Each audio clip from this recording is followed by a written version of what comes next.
beautiful gemstones. Welcome to Wednesday night live intuitive oracle. You guys can't see him in the background, but I can. And I just looked and I started thinking Tom Cruise, risky business. And then I started laughing. So when I pull him in, you guys will see exactly what I'm talking about. Miss Lotus Girl, I didn't see at first what you had said. And I did write that you don't have to ask me to send me voice messages, just send them. In the past, when RJ used to have my phone a lot, I would a lot of the time not even get half of them because he'd be playing in there. But at this point, if it's easier for you and you need to communicate that way, please go ahead and do it. I'm sorry for everything that you're going through. And we're all here with you. Like Ghost Dragon said, you know, you're not alone. You have your family there with you, and you also have your online family.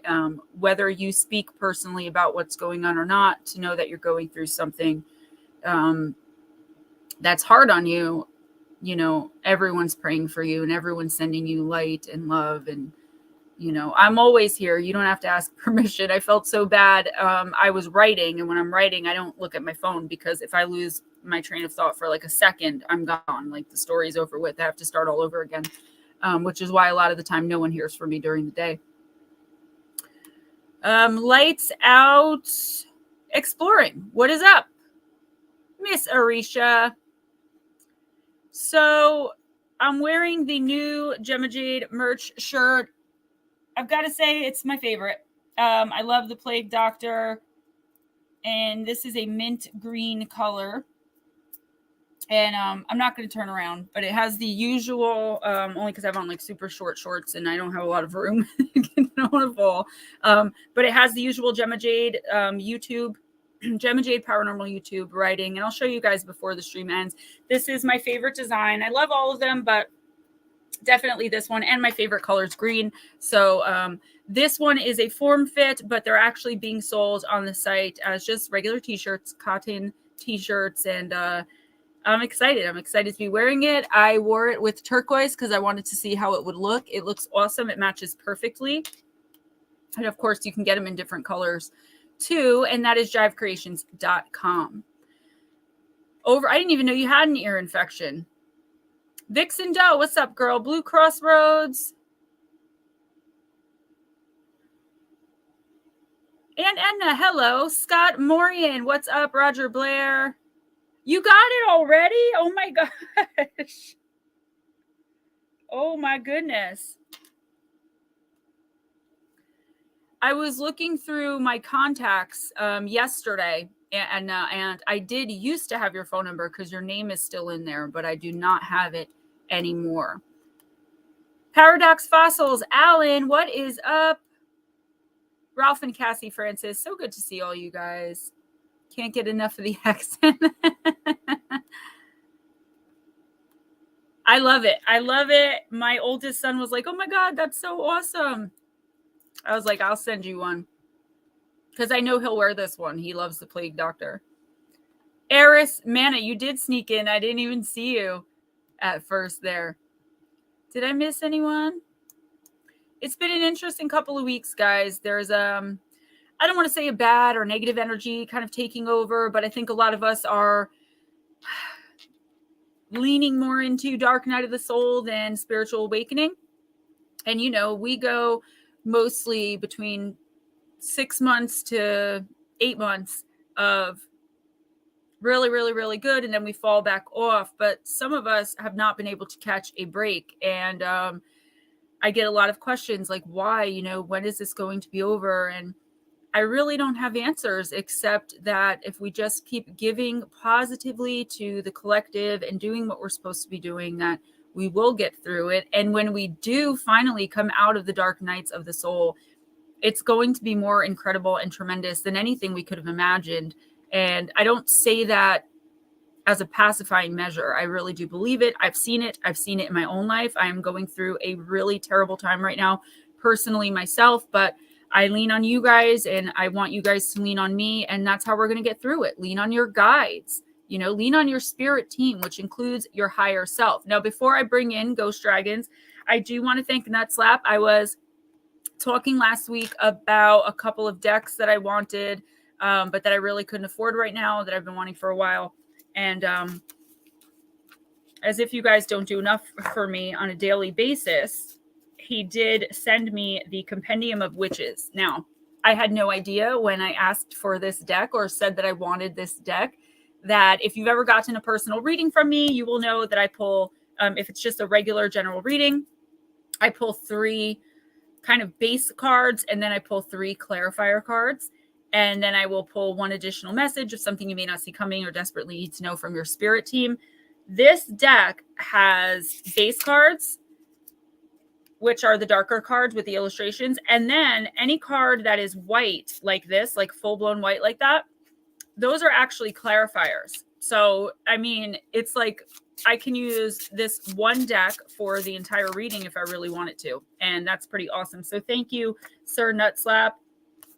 I'm excited. I'm excited to use that. Let's bring him in and you guys will understand what I was talking about. Hello, everybody. Yeah, I'm going shades tonight. His future's so bright.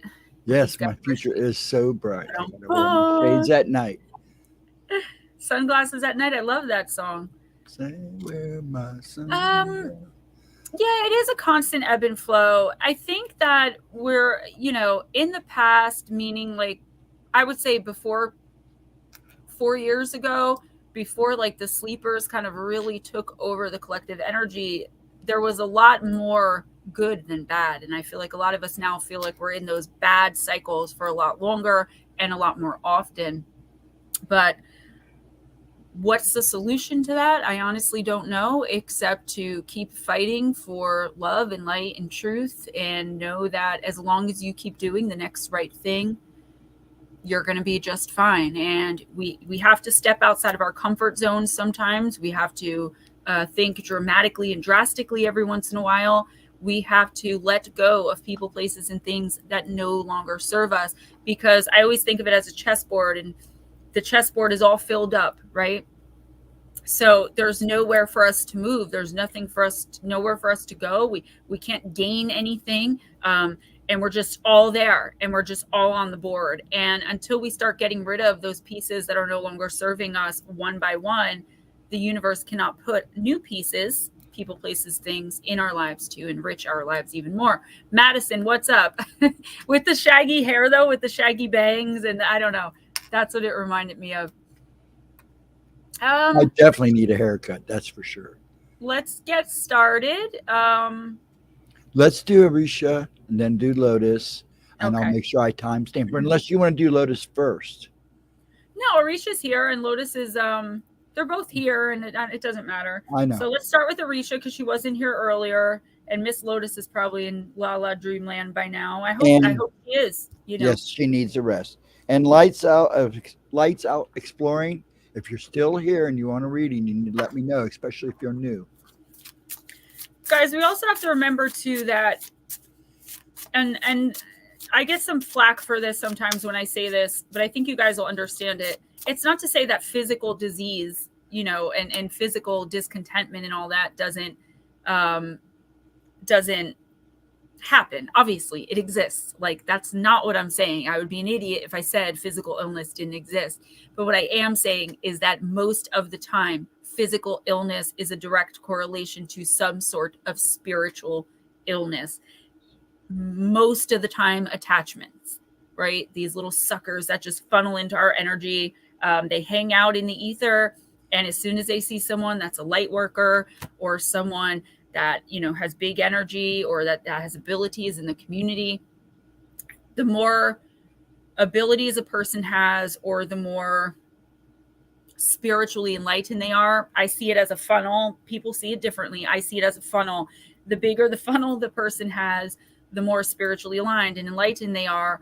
But that's also the bigger the funnel for those negative, sometimes evil and lower vibrational entities that cause spiritual illness, physical sickness, mental confusion, to bigger space for them to just funnel on into our energy and our personal atmosphere. And so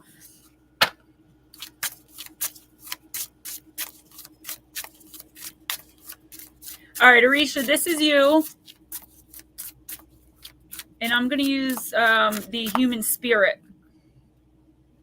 So RJ turns 5 years old tomorrow, guys. And I'm going to do an Oreo cake at the house, let him open all of his gifts. And then his big birthday party at the Rat Shop is on Sunday. And by Rat Shop, I mean Chuck E. Cheese.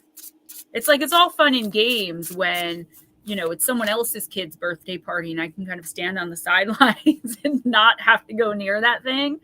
Now you got to go play with Mr. Chucky. I know. Mr. Cheese. Mr. Cheese. So I went out and bought all of this awesome stuff to make cupcakes. And I was really excited to do it too, because I haven't been able to do that in so long. And I find out like yesterday, maybe 2 days ago, that the cupcakes have to be store-bought with a label from the store and fully clothed. I'm like, what am I sneaking in there? Like what's going on with the parents at this private preschool? A lot of that is the school. Even the private schools have their issues with this stuff. So yeah. I mean, I could see allergies and stuff, but like they're literally worried, I guess, that something's being slipped somewhere. What's up, Bat Mom? All week I've been like, RJ, you're 5 years old. You know, you've got a X, Y, or Z. And he's like, I'm 4. And I'm like, yeah, but you're. And then this morning, okay, this really threw me for a loop and I almost cried because I've been a crier lately for some reason. He's like, in the next year I'll be 6 and then 7 and then 8 and then 9. And he counted all the way up to 29. And I was like, whoa, dude, slow down. like let's focus on 5 for now. All right, Arisha, you got no strings attached. Card number 35, baby. Look at you giving freely of yourself, no strings attached.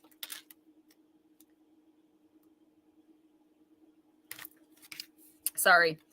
What a wonderful thing giving without the expectation of receiving in return. When you're able to do this, why do you keep doing that? You keep accidentally hitting something and it's throwing me off. And you're on mute.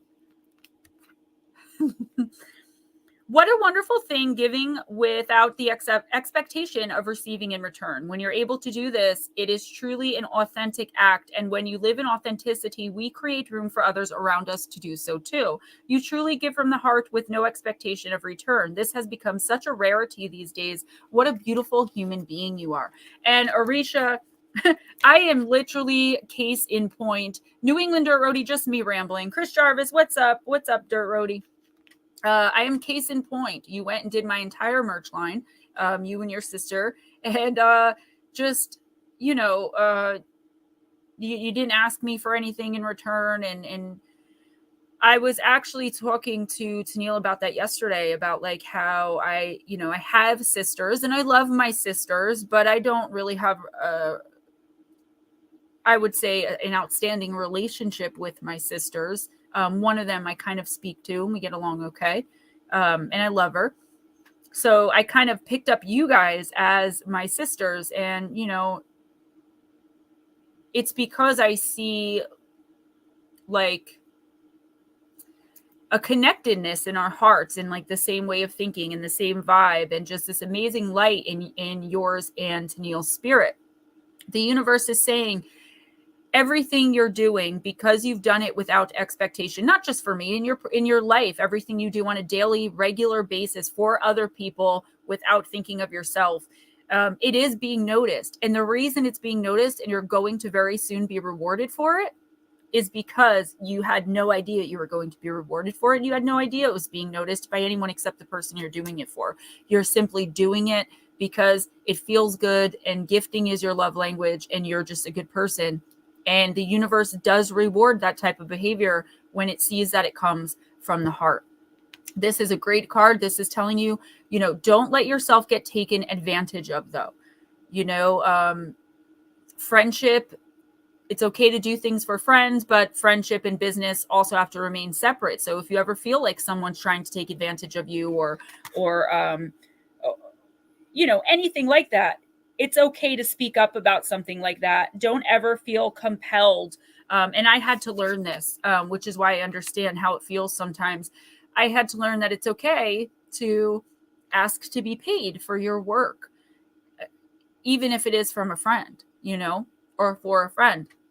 That might be coming up in the next week or two for you with like, okay, you've done this for this person, you've done that for this person, you've done that for that person. And then they ask you to do something else.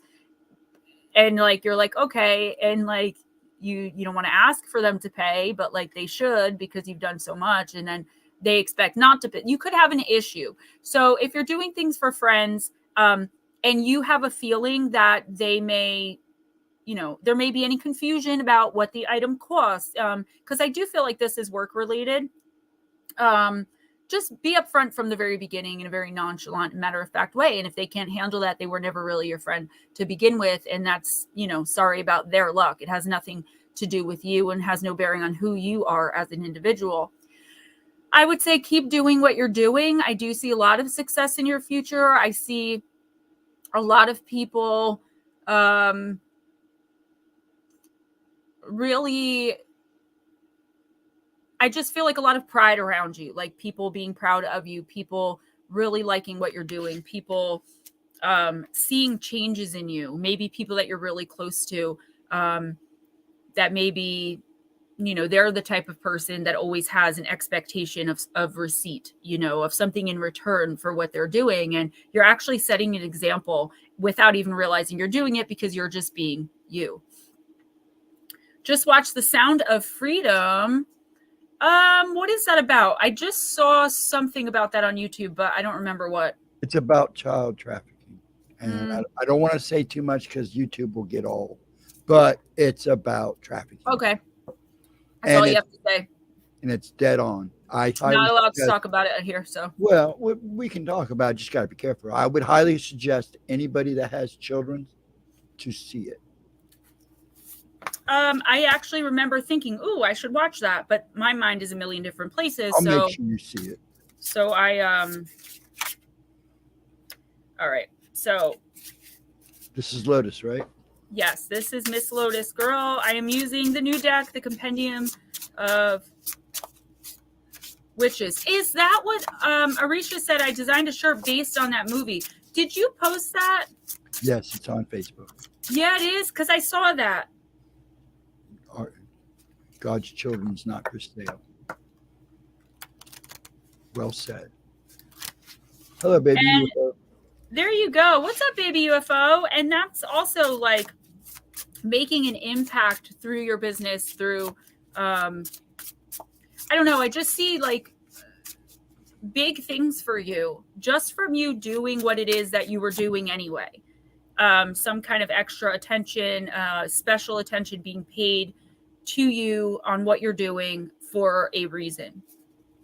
Other than you have awesome products and you're a good person. It's like something is drawing the attention. Tennille said that she needed to take something to help her sleep, that she's devastated, and that, she thanked us for the reading. That's what I was talking about, Arisha. When I first started, I was like, here's what's happening.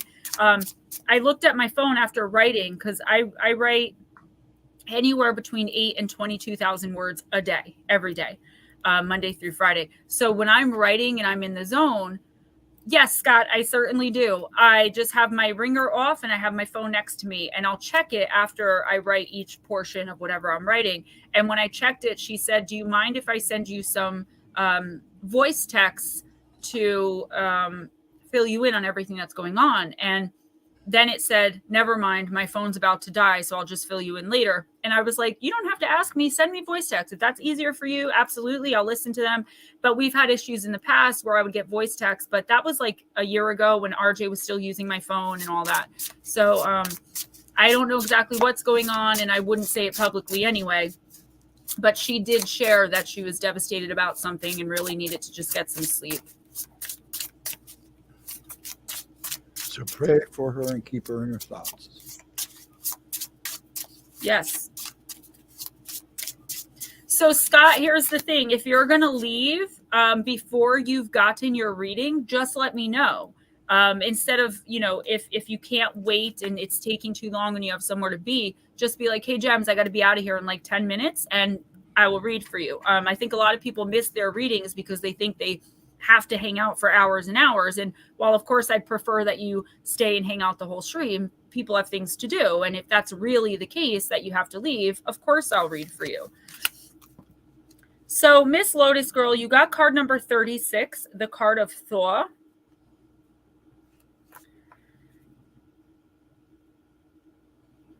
This deck is just so amazing. I've barely been able to use it yet, but I'm definitely going to. Yeah, Jarvis, you too. Don't just leave if you want a reading tonight. Potential eagerness and anticipation. The emerging of the first snowdrops quietly announces that under the soft layer of snow, the earth is getting ready to blossom, eager to feel the warmth of spring once again. Unseen to the eye, life is stirring in the depths of the soil within insects and last year's seeds alike.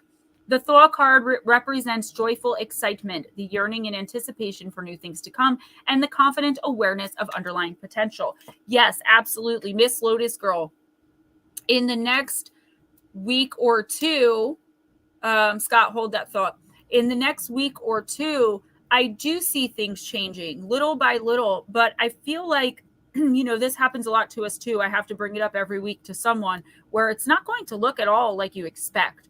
I feel like you have this thought in your head of like, in order for this situation to get better, X, Y, and Z needs to happen. And what do I always say? The universe says, no, it'll get better, but we're looking for A, B, and C. You know what I'm saying? So it's going to happen in a totally different way than what you're expecting. And which is why you may not see it come in right away. It's like as things start unfolding, definitely a new phase in your life,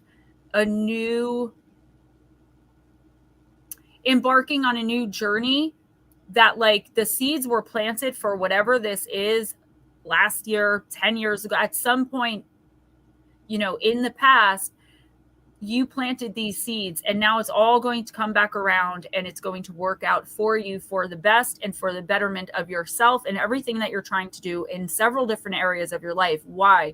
Because you have finally done the work. You are finally at a place spiritually where the universe is able to give you whatever this is that you're looking for.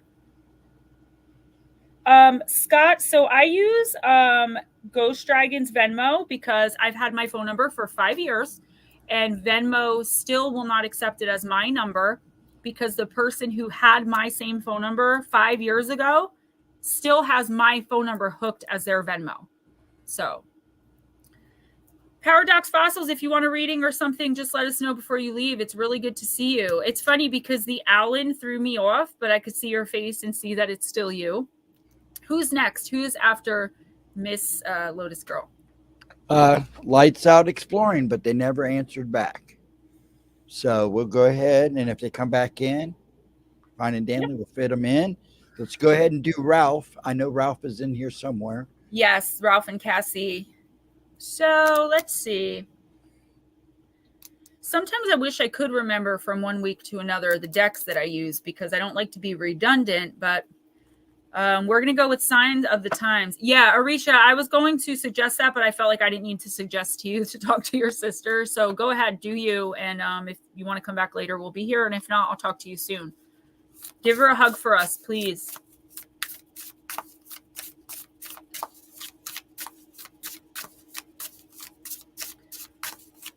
Blue Crossroads.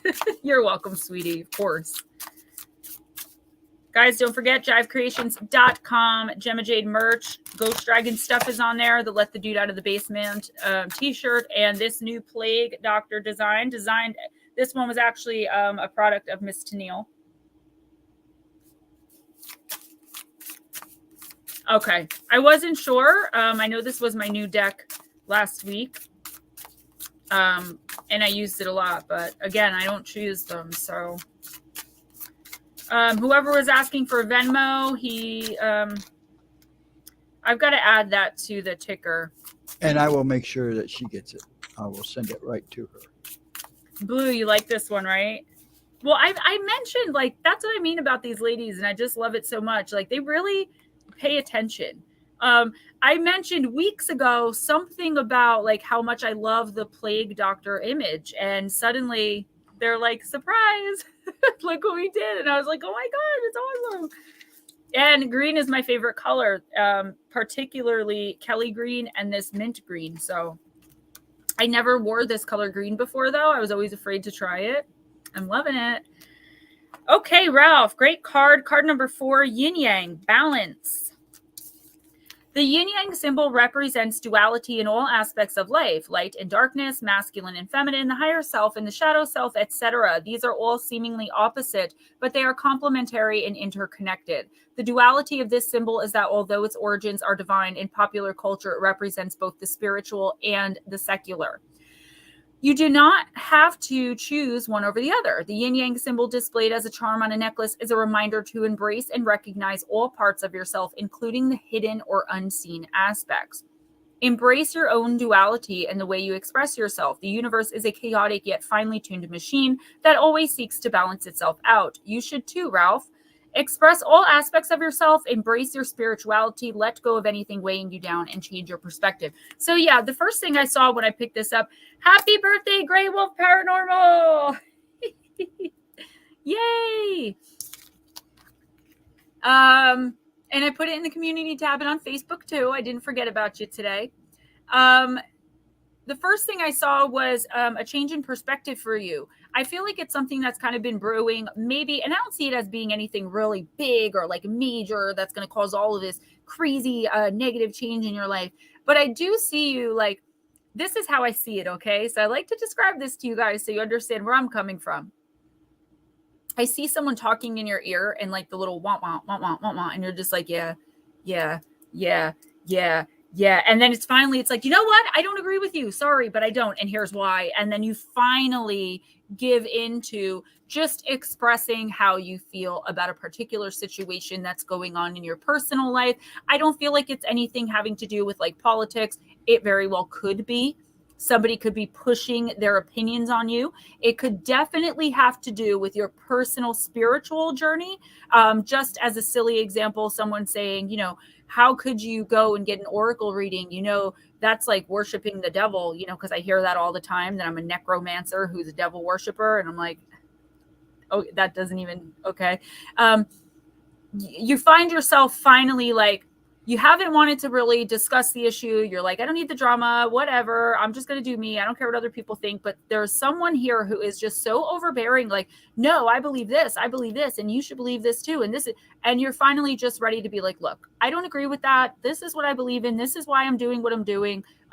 This is the way I want to raise my kids, for instance, or there's someone questioning your spirituality, someone questioning a part of your journey. And the universe is saying, you know, if you would just state clearly what you believe, what you feel, and why, and leave it at that, the issue will probably be a dead one. If you continue to keep silent in the face of what and or whoever this is, though, especially in the next week or two, it's going to cause so much unnecessary drama and static in your life that it's like, why not just speak up? Worry about offending somebody? Is this person worried about offending you when they insert themselves into private situations in your life? Because I don't see that they are. I actually see that they're very overbearing. Long Island Bigfoot, what's up? Yay. Let's do Miss Grey Wolf because it is her birthday. We'll do a birthday reading with the Compendium of Witches, the new deck. I hope Mike Roberts is coming in. I would love to see him if you're listening. And Sir Nutslap, again, thank you for the deck. Thank all of you guys who have been helping me.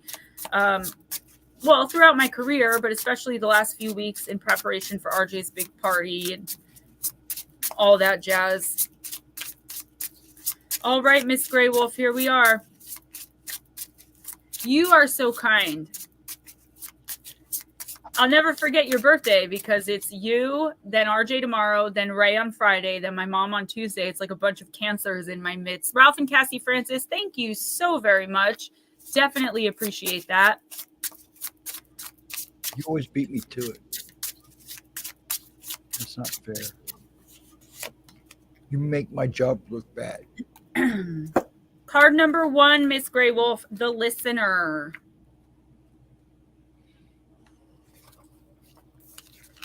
Understanding, attention, focus, and immersion. She concentrates on the silence of the valley until she can hear the whispering voices hidden within. The creaking of the old tree speaks of its age, the rummaging of the boar of its hunger, the calm breathing of the water buffalo of its placidity. The listener represents our ability to not just hear, but to listen. The will to carefully observe grants us a deeper and more comprehensive understanding of the world and the people around us. Similarly, the courage to listen to our own inner voices can shed light on the roots of our feelings and actions. About this witch, Bone Weaver was a wise woman who lived in the hills north of the Narmada River in the 5th millennium BC. She made her home in an area known for the Bimbetka rock shelters, which preserve some of the earliest cave paintings known to mankind. She herself painted some of them, and she used to teach the young people of her community. So I definitely feel like you are more open to hearing someone else's ideas about something. I feel like there was something maybe that you shied away from. Not in the same sense as Ralph did, where I was saying like he was shying away, like not wanting to engage. He was what I was seeing more of like he just didn't want to deal with any potential drama. I feel like you just have a handle on the situation, or you had a handle on the situation, but now you're in the next week or two. I feel like you're finally being like, okay, maybe there is room for a different way of doing this or some expansion. I want to learn, right? But there's also a part of you that I see, and I literally see you standing over young children. So that doesn't necessarily mean young children. It just means a younger generation. It could be someone, 10 years younger than you. Just standing over and teaching what you've learned. And I feel like this is going to really, I feel like it's really going to be a big deal, Lindsay, because someone is presenting you with an idea or a way of doing something that you hadn't even considered before. That's going to make your life so much more easy, and something that you're doing so much more efficient. You're going to have a better understanding in order to teach others about it, because they will be coming to you about whatever this is. Now, one other thing I do see for the next week or two, and we should always strive to do this anyway, but specifically in your case, I see you finally maybe trying to put yourself in someone else's shoes. Like, I feel like you keep coming to some sort of agreement or understanding with someone, and they just keep violating the agreement or the understanding. But I feel like maybe you're finally trying to see things from a different angle, or view it through a different lens. The universe is saying, please do that. Go ahead. Good luck with that. But don't have any expectation that even though you see where the other person's coming from, that they're going to care at all where you're coming from. I do feel like this is just a person who is incapable of respecting boundaries. But it's your job as a spiritual being, as a light worker, to at least try to give them the benefit of the doubt. And it may work out. You just don't know. So always give the benefit of the doubt, especially in the next week or two, and especially with someone, again, that you've had constant friction with, where like, for example, I'll pay you $10 a week if you, I'm just going to use an example from my life. If you write, 5,000 words a week for me, sure. And you pay them the money and they write 2,000 words. And then you explain again the terms of the agreement. And the next week you pay them the money and they write 1,000 words. And this goes on. And finally you're like, listen, I can't pay you until you turn in 5,000 words. And they're like, oh, how dare you? And they turn it around on you. That type of situation. You do have a narcissist in your midst, ma'am. Oh, thank you, sir. I accidentally clipped it into my actual hair, though, instead of over my ponytail. So I'm sorry, guys, if you see me doing this a lot. It's because it is pulling my hair. I'll fix it when I get up later. Worst case scenario, I'll just rip it out. Yes, thank you, Miss Grey Wolf. Please do. Ralph is next. And then after Ralph is I already Josephine. read for Ralph. Oh, did you? Yes, right. honey. Okay, then Josephine is now. Miss Josephine.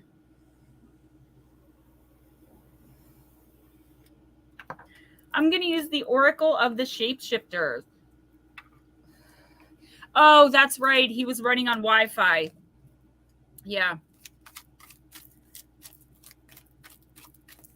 Do you know I still have not had time to check emails since before this stream last week? I still have not had time to even go and look at the end of the video to look at that shadow. I've been so swamped, guys, between work and everything with RJ's birthday, RJ's party, and my mom's birthday, and it's just been so much. But All I you have to thoroughly do is go back and watch Friday's stream, my Friday stream. We must have went over it like 6 billion times. I thoroughly plan on doing that tomorrow or Friday at the latest. No, I'm talking about last Wednesday when the shadow flew by you. That was, it was Thursday night. Oh, it was oh, that's right, because Miss Lara was there. Yep, it was Thursday night. Because it's funny because she was my acknowledgement that I wasn't the only one seeing it, because she just kind of goes. Yeah, Long Island Bigfoot. I'm definitely. He said, these narcissists are running wild lately. I'm not a big fan. And you know what? They are. But that's actually a good sign because it means that the light workers are about to take over. The narcissistic people and people with lower vibrational energy, like narcissists, they feel this, but they're not aware like we are. So they don't understand what's making them so malignant and so cruel. I deal with it on a daily basis, and it is very painful. And I have to remind myself, like, specifically, do not be emotionally affected by this person, anything they say, anything they do, anything they don't say or don't do. It's really hard, especially when you're in an invested relationship. But at the end of the day, a narcissist is a narcissist is a narcissist. And that's what it boils down to. Card number 21, Josephine, the Frog Princess. We often believe how much more than we truly do. Nope, that's not what it says. We often believe we know much more than we truly do. There is always a time when the right thing to acknowledge is, I don't know. There's no shame in that or in having a strong, resilient, and rather undercover advisor who hides her credentials. Your advisor will not necessarily wear a suit or have the robes of a guru, but he will be able to clarify things for you right away.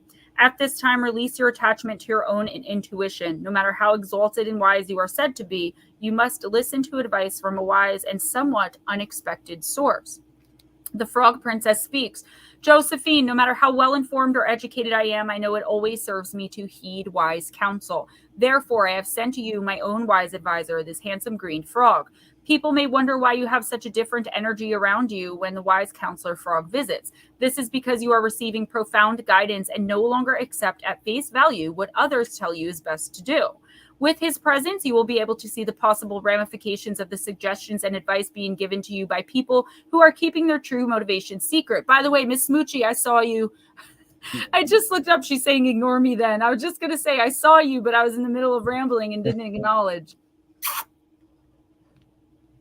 Many people have an agenda, and many times they are not open about what they desire. Instead, they will tell you why what they want from you or what they want you to do is good for you. It's good for them too. And the counselor frog will, like Merlin to Arthur, tell you what's really going on and offer you truly healthy advice that has your best interest at heart. Look out for the color green and notice if it rains.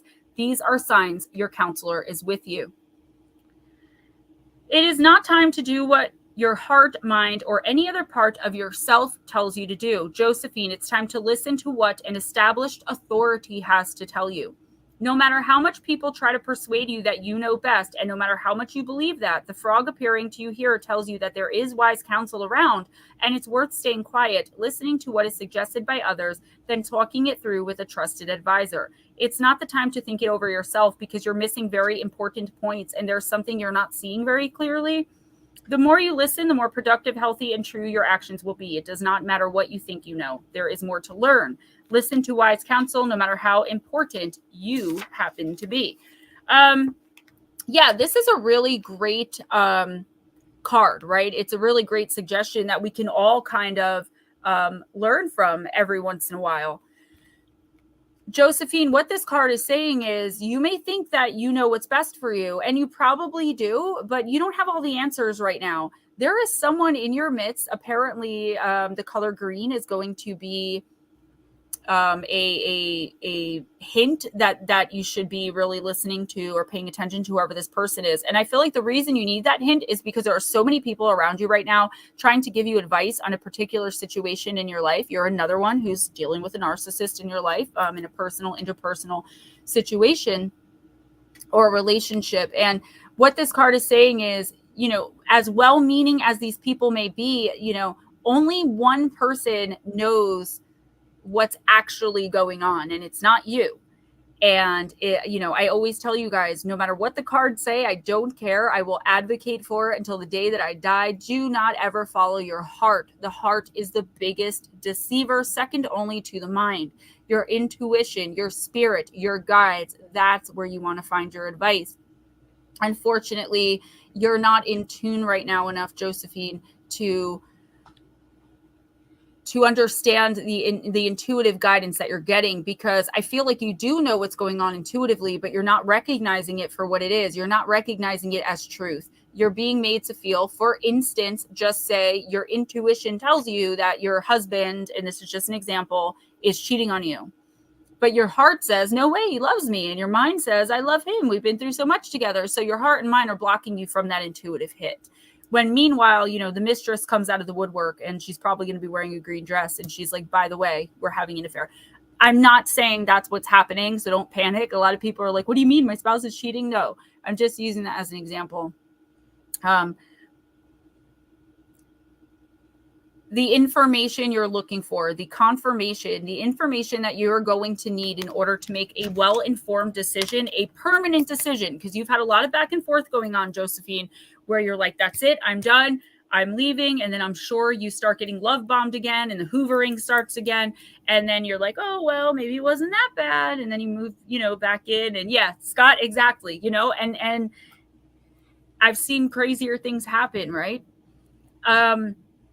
It's like you're just so back and forth. And I feel like whatever this information is, once you finally get it from a trusted and reliable source who can back it up with like evidence, you're finally going to be able to move on to the next phase of your life. Now, this doesn't have to be in a romantic relationship. It could be about a job. It could be about where you live. It could literally be about anything. I have a sneaking suspicion it's about the narcissist in your life, but I don't know for sure. You will know. With twins, and they're naming one of them after you.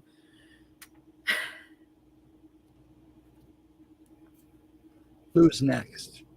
I said blue is next. Blue, I thought you said who's next. I was like, no, who's next?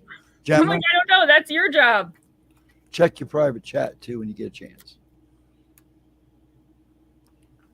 I'm complaining again. He's always complaining in private chat about how I look. Oh, Long Island Bigfoot, thank you so much. That is so sweet. You know, I always say at the end of all my videos that this chat is the best on YouTube. Not the show particularly, the chat. You guys are just, I've never seen anything like it. Multifaceted Jules, I didn't see you sneak in there. Sorry, baby. Thank you. You guys are so sweet.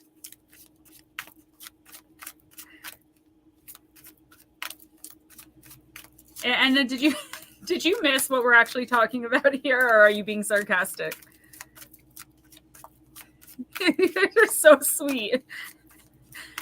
We were using the hypothetical situation that somebody's husband is cheating on them, and the person, the mistress, comes and tells them we're having an affair, and he said, and I'm pregnant, and I was like, and with twins, or someone else. That's what we were talking about. So now everybody's, I even did it. Heck yeah, congrats.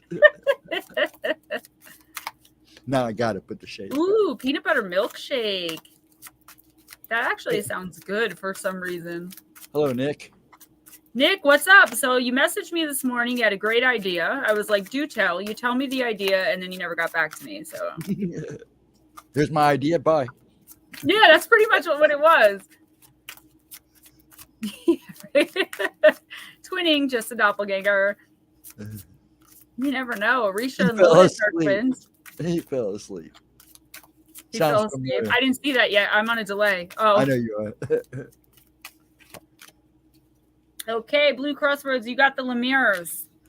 Loneliness. My loneliness is killing me. A peanut butter whiskey screwball? That sounds actually kind of good. Long hots. All right, card number 27.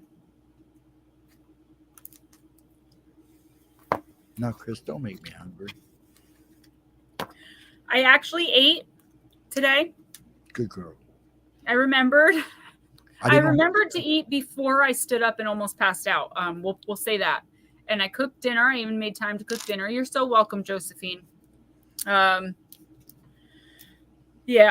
it was a rough night. It was a rough night last night. I was told that I have nothing to be proud of, that I've accomplished nothing in my life, and that all of the people know who I really am and talk about me behind my back. And the funny thing was, normally something like that would hurt me, except about 10 minutes before I ended up with this person, I was listening to someone state 5 things a narcissist will say when they're feeling extra ashamed of themselves. And 2 of those things were, all the people know about you, who you really are. And, you're a nobody. And so I actually genuinely laughed, and it felt pretty good, because normally that would emotionally affected me. So I'm actually learning from the research I'm doing and the knowledge I'm gaining.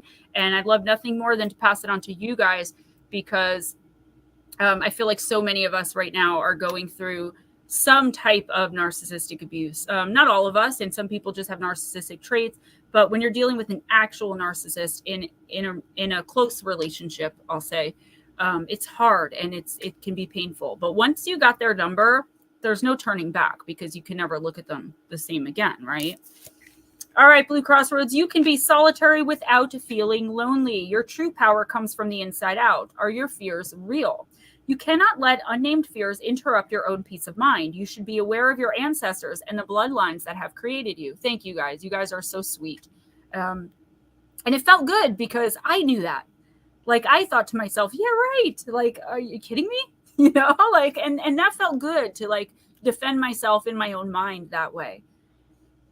The ancient Romans had a name for spirits that were lonely and wandering, lemures. These were not benevolent spirits because of the disrespect shown to their corpses. Burial rites had not been arranged, and it was said that the living had forgotten them, or the manner of their deaths meant that they could not go in peace and were restless.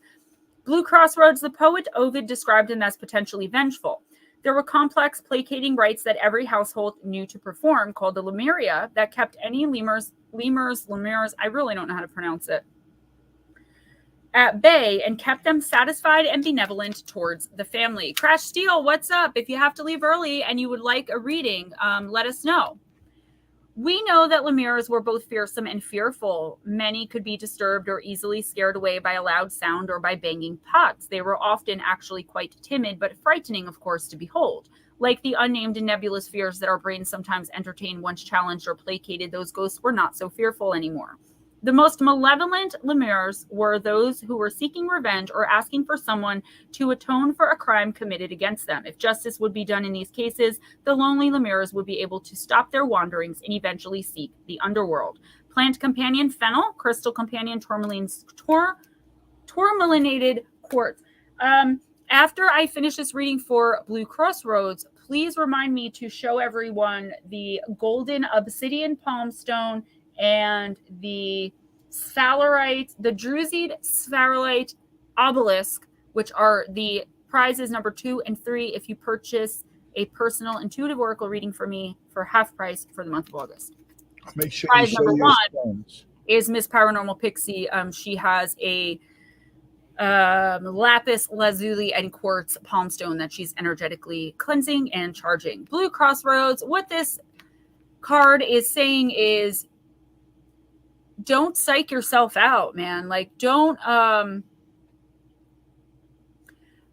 not move forward with something, or don't pursue something, or don't act on something because of some unnamed what if, right? So, you know, it's like, I'm not going to get in my car. I'm not going to drive my car anymore. I'm not going to drive anymore at all, because somewhere at some point in time, maybe I might get into an accident, right? That is letting a ridiculous, unnamed, unknown fear, in a sense, stop you from doing something that you are absolutely meant to do.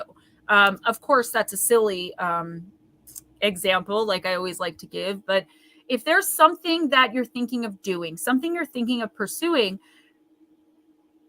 make sure that you're not getting carried away in what if world, right? Analysis paralysis, thinking of every possible little thing that could, might, what if go wrong, and then talking yourself out of something that you're definitely supposed to be doing, accomplishing. It's a part of your destiny. It's part of your fate, and it is an ultimate goal of yours. I feel like there is some fear here, and I know Mr. Secret Agent doesn't like to admit that sometimes maybe there's some fear associated with some things, and I'm only messing with you, but I think a lot of these unnamed fears or what ifs are coming from fear inside of you of like, well, if I do pursue this, when it finally happens, what if? Like, what if I'm actually happy? What if I find my soulmate? What if I'm living in the house of my dreams and I could finally retire, sit back and relax? What if, right? What if I get in the car and drive and I drive all the way to, I don't know, like disappear myself for the next 2 months? And Do it again. I did it I don't know again. how you're doing that. I don't. It must be a button I hit when I type. It's okay. So the universe is saying it's okay to have fears, and it's okay to have a little anxiety about something that's so fresh and new, and these thoughts that are just being formed in your mind. But make sure that they're based in reality, and then name those fears and figure out a way around them, a way to work through them. Maybe talk about them with the person involved if there is another person, or just don't go letting something that might at some point happen, maybe in a future time, stop you from pursuing a goal, a dream, a wish, a want. Yes, New England Dirt Roadie, please do. And guys, while I'm at it too, so next Tuesday is my mother's birthday. As I've mentioned, tomorrow is RJ's birthday. Then Friday is RJ's father's birthday. It's Ray's birthday. Okay. So all these birthdays. So Monday on the 17th, which is next Monday, if it doesn't rain, we're all going with my son Damien as well to a ginormous water park in my favorite place in the entire world, down the shore in New Jersey. So there won't be any afternoon talk. It'll be Tuesday, July 18th at noon. I'm praying for no rain. Whether it be Monday or Tuesday at noon Eastern, afternoon talk, New England Dirt Roadie should be there. Coming on to talk about his journey, the attachments I helped remove, how he gained the attachments, how his life has been, what's been going on since the attachments, a possible recent demonic infestation, and no, I never been to Action Park. No, I'm going it's just a water park. I don't know the actual name of it. It's on the boardwalk in Wildwood Crest, which is my favorite place in the world. Let me grab those crystals, guys, if y'all don't mind. I was going to say something. Oh, thank you for all the happy birthdays, guys. I've actually got to walk around because it's on the other side of my table over here. So just give me a sec. La, la, la. Okay, I got this. And then I'm going to show you guys a lapis lazuli sphere that I have. The sphere is not the gift. It's a palm stone, but I just want to show those of you who may not know what lapis looks like. So Miss Paranormal Pixie is going to cleanse and energetically clear a palm stone, a little bit bigger than this, but it's lapis lazuli, which is this crystal right here. Okay. This is a golden obsidian palm stone that I am going to energetically cleanse and clear. Now, she is a natural energy healer. It's something I've learned. So I'm going to try my best with it. And then prize number 3, we have the druseed, which really just means sparkly. Sphalerite obelisk. And if you look at that, and all you have to do to enter to win, because obviously we can only have 3 winners, and I did something like this 2 months ago, is purchase a personal intuitive oracle reading, from me for August, half price, and do that in the next week or so if possible, because I'm going to try to do them next week. I prefer go to my PayPal or Cash App or Steven's Venmo, but if you guys purchase one through Super Chat as well, I'm okay with that. I was thinking last week, like, it's not fair. Some people can't, they don't have PayPal or Cash App, so I'm excluding them without meaning to. So however you do it, preferably PayPal and Cash App, but however you want to do it, as long as I know that's what it's for, okay, the donation. And then what I'll do is I will give you a number. This is how I always do it. I write random numbers from like 1 to however many people order, and then I'll have Steven pick 3 random numbers, and 1, 2, 3. That's how you guys win. So anyone can win. Got to be in it to win it, I guess. Heather, I don't remember if I said hi or not because I'm rambling again. So hi. Who's next? Scott. Marin, if I can say it right. Scott is fine. You're welcome, Blue Crossroads. Poor Batma. Blue Crossroads said, Gemma Jade, nothing will keep me from my path, even if it places me outside of my comfort zone. But you're right. There are some concerns I would like to satisfy to ensure a true path. Thanks, Gemma. You're so welcome. And, you know, spoken like someone who's been doing the work. And I'm proud of you. You've come a really long way. Someone who's very cognitive thinking, right? And very rational. But I feel like there are things you saw out there, most of which you can't talk about publicly. They shared a little bit with me. To come this far on your spiritual journey and to be looking to spirit for answers, not just over analyzing or regularly analyzing things. And I feel that's so incredibly commendable.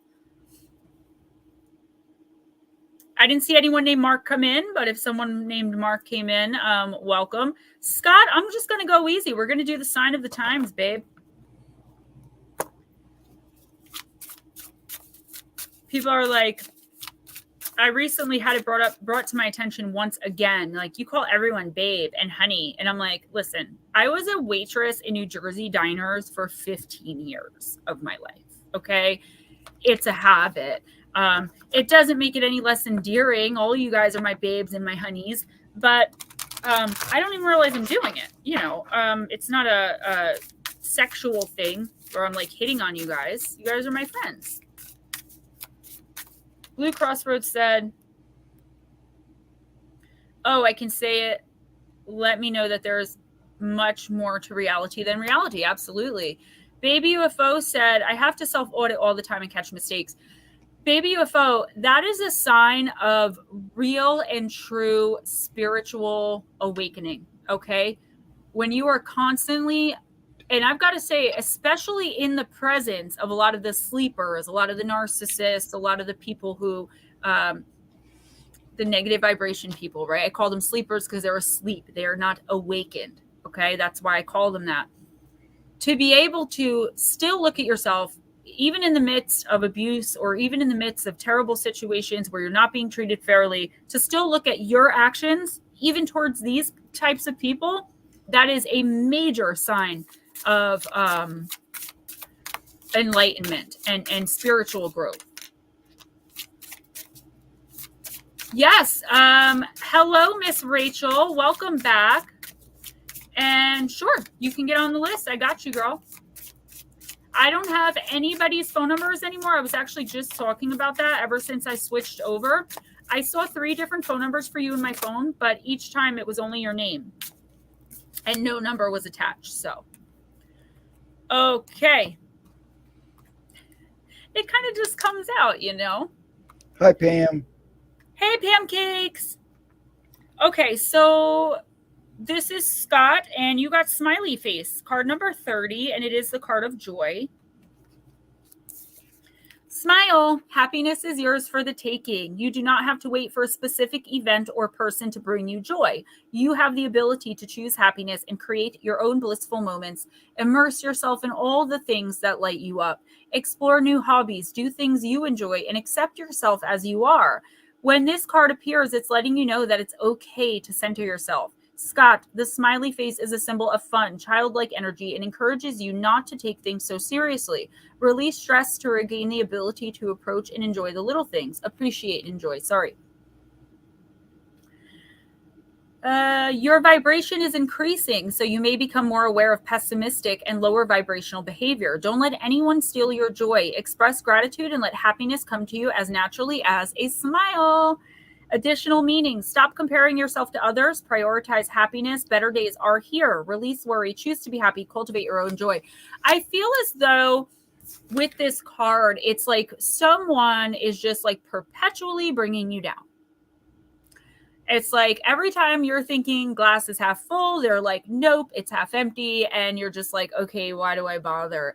Hanging around people like that, even if you don't take, even if you take everything they say with a grain of salt, right? It still can be very draining.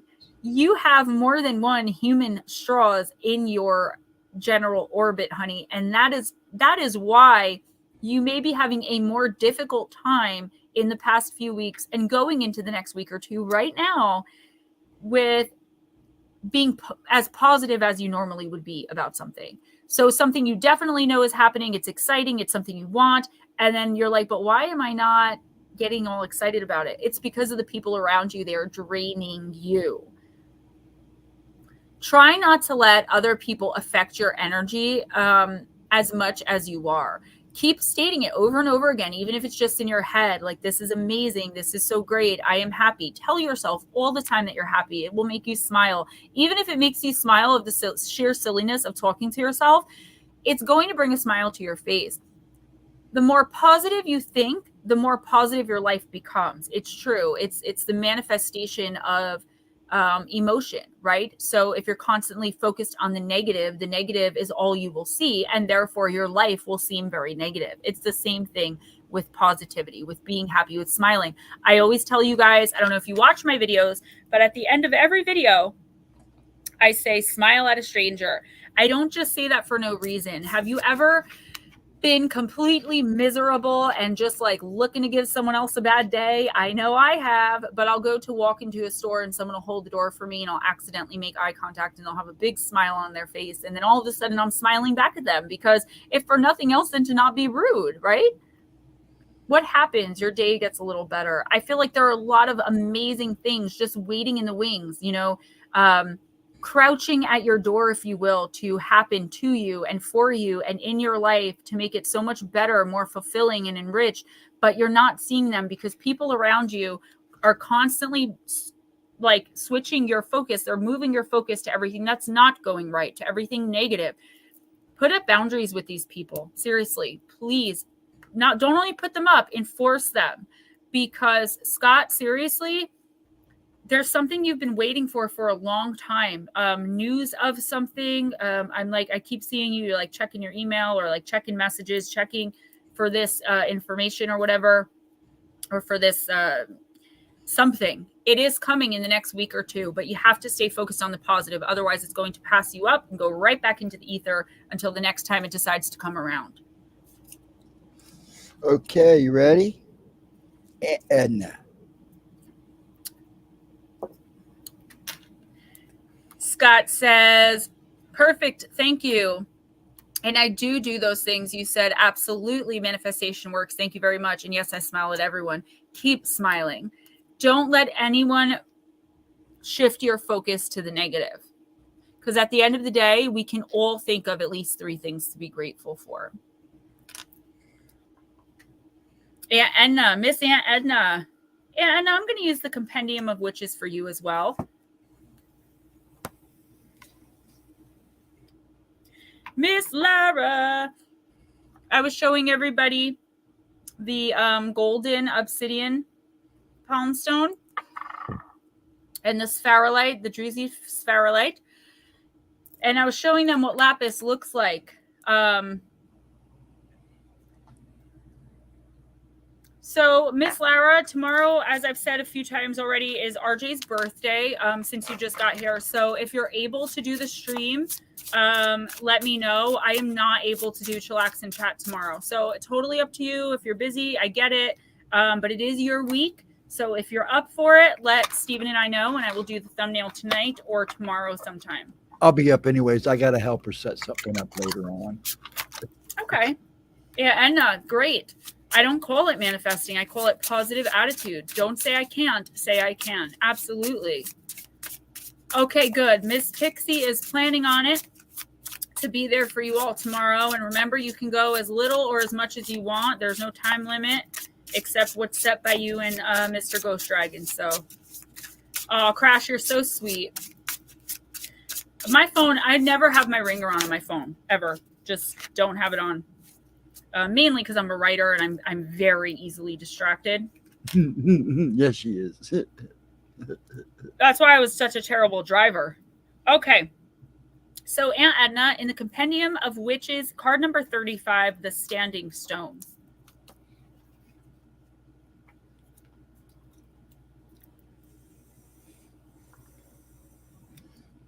And this is another one of the clarifier cards. I cannot wait for next week to start the readings. I'm going to do, I think Miss Lotus Girl is first on the reading list for August. And I'm just going to use this deck for the base cards and the clarifiers, because that's literally what it says. The white cards are clarifiers. So I'm excited. Endurance, permanence, timelessness. Standing stones are some of the oldest monuments of humankind that still survive today, from the deer stones of ancient Mongolia to the Bronze Age circles in Brittany and the Senegambian stone circles in Africa. These monoliths have witnessed the quiet passage of time and the tumultuous fall of empires. The standing stone card epitomizes perseverance and endurance and the ability to withstand hardships encountered along the way. Yeah, absolutely. And this card is just kind of verifying your inner strength, your tenacity to not only not let life beat you down, but not to let bullies beat you down. I do see, it's kind of weird, like a bully, how spirit would show me a bully. It's actually kind of funny. I see it as like a regular person, but like big fists going like this, and that's bully. I don't know. I have no idea why the image is, but coming at, and then you like stepping in front. So in the next week or two, just be very mindful of any, again, a younger generation, even someone your own age. I mean, we're never too old to be bullied, unfortunately, right? I'm living proof. I'm 40 years old and I have to delete 15 comments every week of somebody bullying me about something.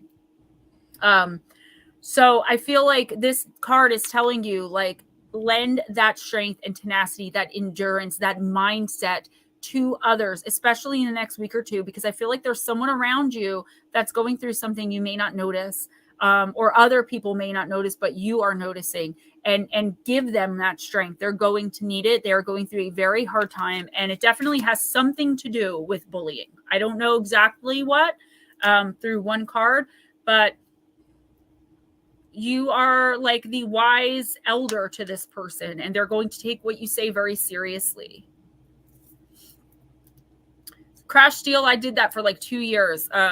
Had no cell. I would use Wi-Fi, a texting app, and my Kindle. They really are. I call them keyboard thugs. I'm like, oh, you want to come in here keyboard thugging? Like, I make no secret that I live in New Jersey. You know, my email address is publicized. Come for me.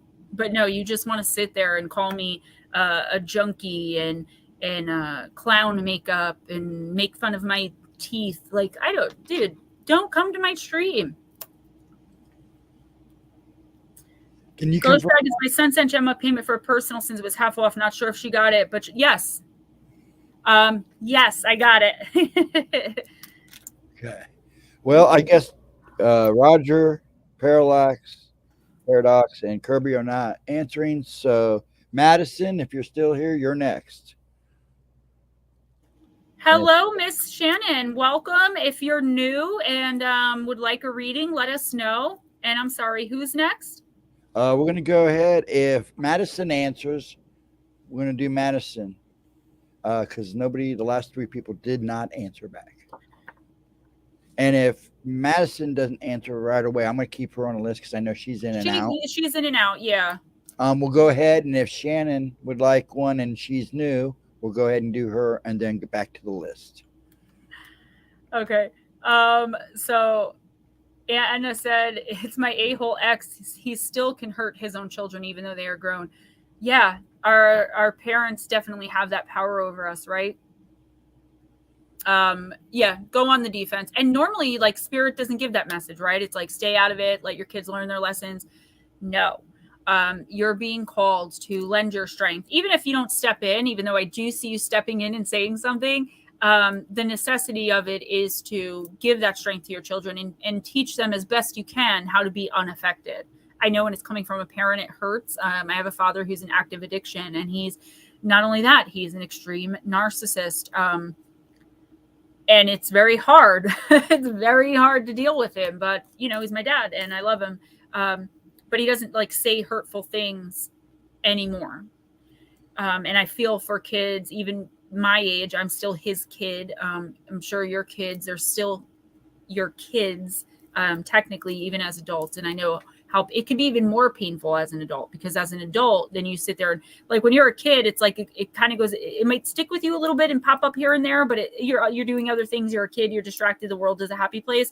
When you're an adult, I know for me, I actually sit and pick apart, like, why did he just say that to me? Oh my God. And that's horrible. I would never say, and I get that. Well, we're going to go ahead. Yeah. Go ahead and do Shannon if she wants one. Shannon, do you want a reading? We'll give it to you now. And then we'll get back to our list. Shannon, that's very interesting. Scully. And but you know what? And I said I always tried not to say anything bad about their father. I knew they would grow up and find out for themselves. Sadly, I get it. And you know what? We are called to be the bigger person and to, I'm guilty of it. I don't mean to. It's like sometimes it just slips out. And I instantly regret it, but then I can't say that I regret it, because if I say like, oh, I'm really sorry, then it's like, well, you should be sorry because you ABC. And it's like, I don't need all that. I get it. Lend them your strength. They are going to need it. There's something going on there. But I do see you in a very protective mode. Yeah, they do. They do forget. And as soon as the children can no longer be weaponized and serve no purpose, unfortunately, they become irrelevant. Do you want a reading, Shannon? Because she has to have that okay. Yeah, Miss Shannon. So just say yes if you want a reading. I just need that initial approval from you before I can tap into your energy and read. Yes, you sure are. I'm always like Mama Bear. Everyone's like, oh, cute. You wear a Mama Bear shirt. You wear a Mama Bear shirt. I'm like, yes, that's cute code for I will rip your throat out. Okay, so Miss Shannon, by the way, welcome and thank you for coming in. I'm going to use the Vampire Oracle for you.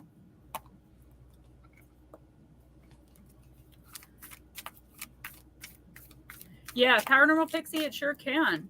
Yes, of course, Long Island Bigfoot. Thank you for that. Well, Shannon, what I actually do in chat, hi, Miss Shelley. What I actually do in the stream here is I will pull one random card from a random deck. I will tap into your energy and give you a general. What did I do that for? I don't know. It's something with your computer. I'll give you a general reading. And if you have like specific questions or want something like a twin flame reading, my email is GemmaJadeParanormal@gmail.com. Email me about that. But for now, let's get a general for your next 1 to 2 weeks or further. Edna. I like the name Edna. I think it's cute. Oh. Baby UFO. And that puts you in an interesting position, right?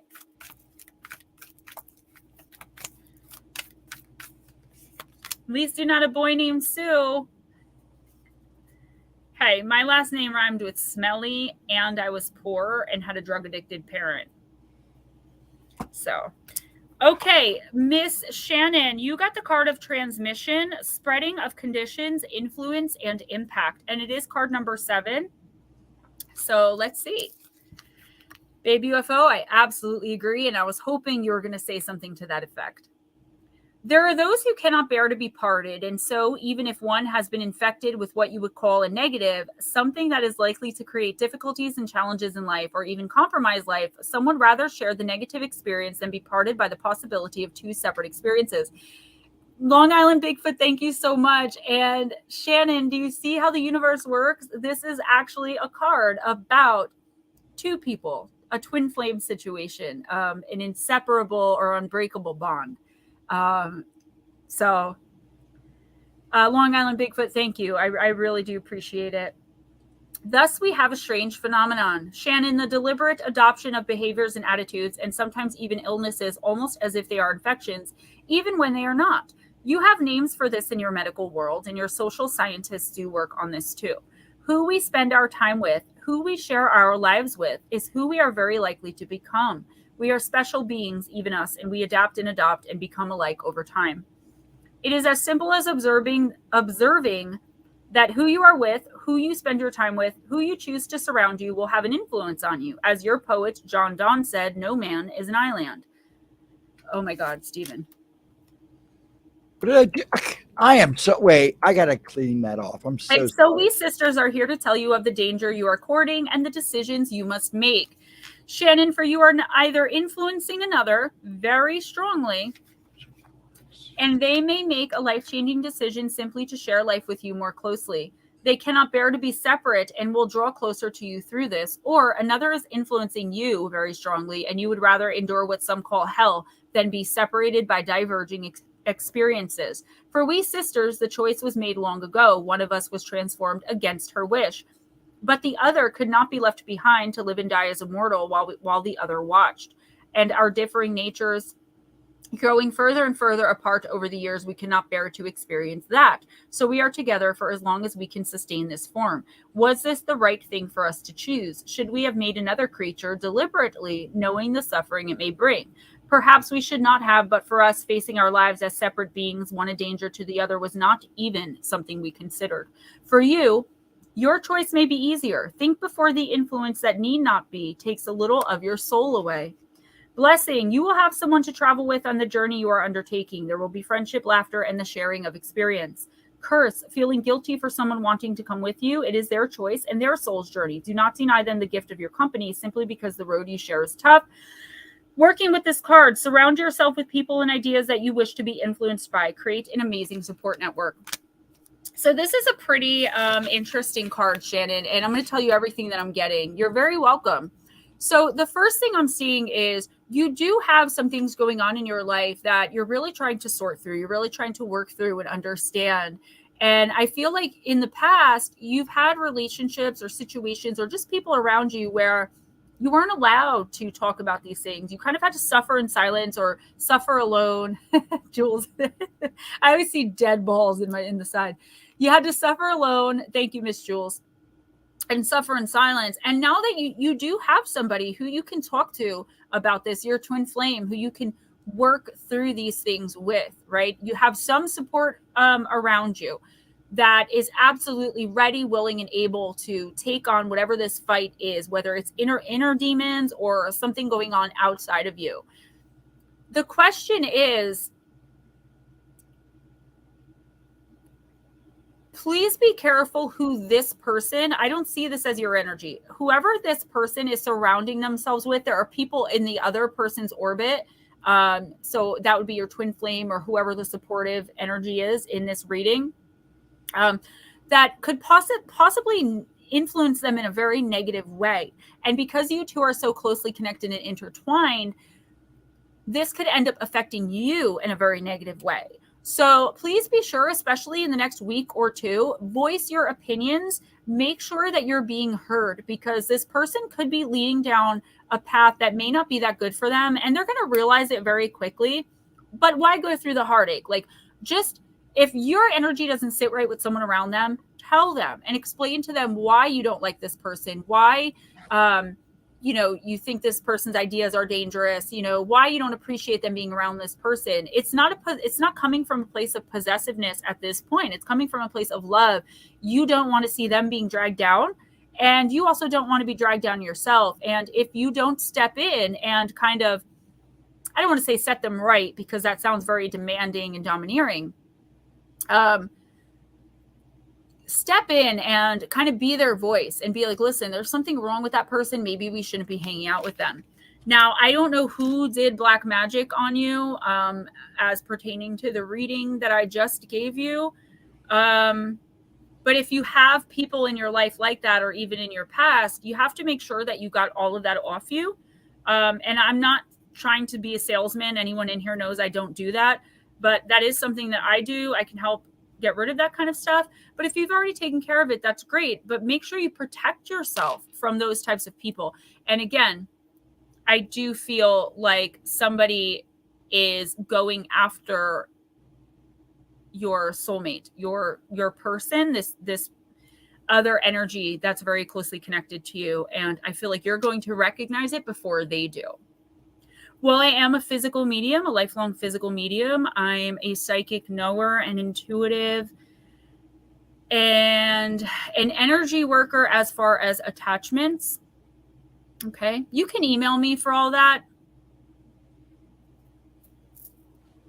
If you want to email me, we can talk more about it. I definitely don't have a problem with that. It's GemmaJadeParanormal@gmail.com. Can somebody pop my email in the... I got it in there. All right. Thank you, sweetie. Oh, I see it. Thank you. Okay. Now we're going to do Madison. Going forward, to protect yourself, I would just say one thing. The main thing you can do, and it sounds kind of silly, but it's something that I do to avoid people like this. Actually, they will avoid you at all costs. It's a imagery technique. So you imagine yourself completely surrounded, right, front and back, with full-length mirrors.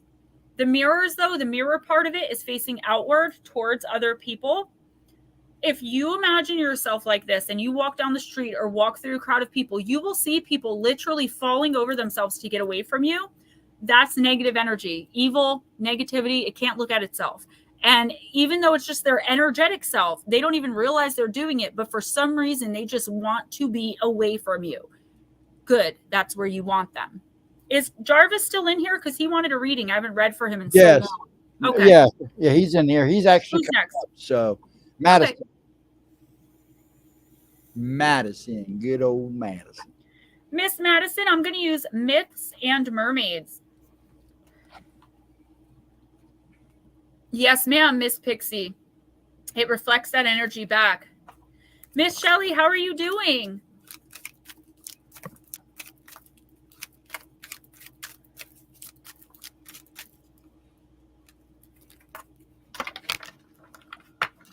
Yeah, I got more balls than you do. I just wear them on my chest. Fabulous. Wonderful.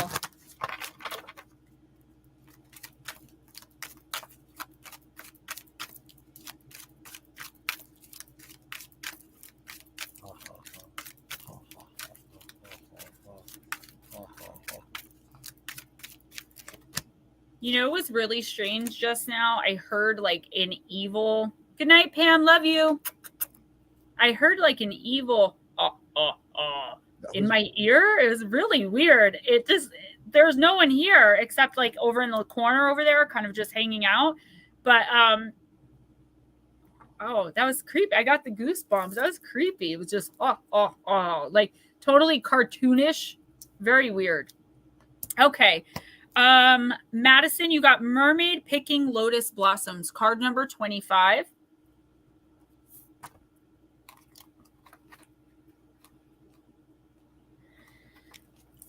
A lovely golden-haired mermaid sits upright in a pond covered with lily pads. She thoughtfully seeks out and selects a lotus blossom. A contemplative look is upon her face. She's on a quest of faith, a quest of a spiritual nature.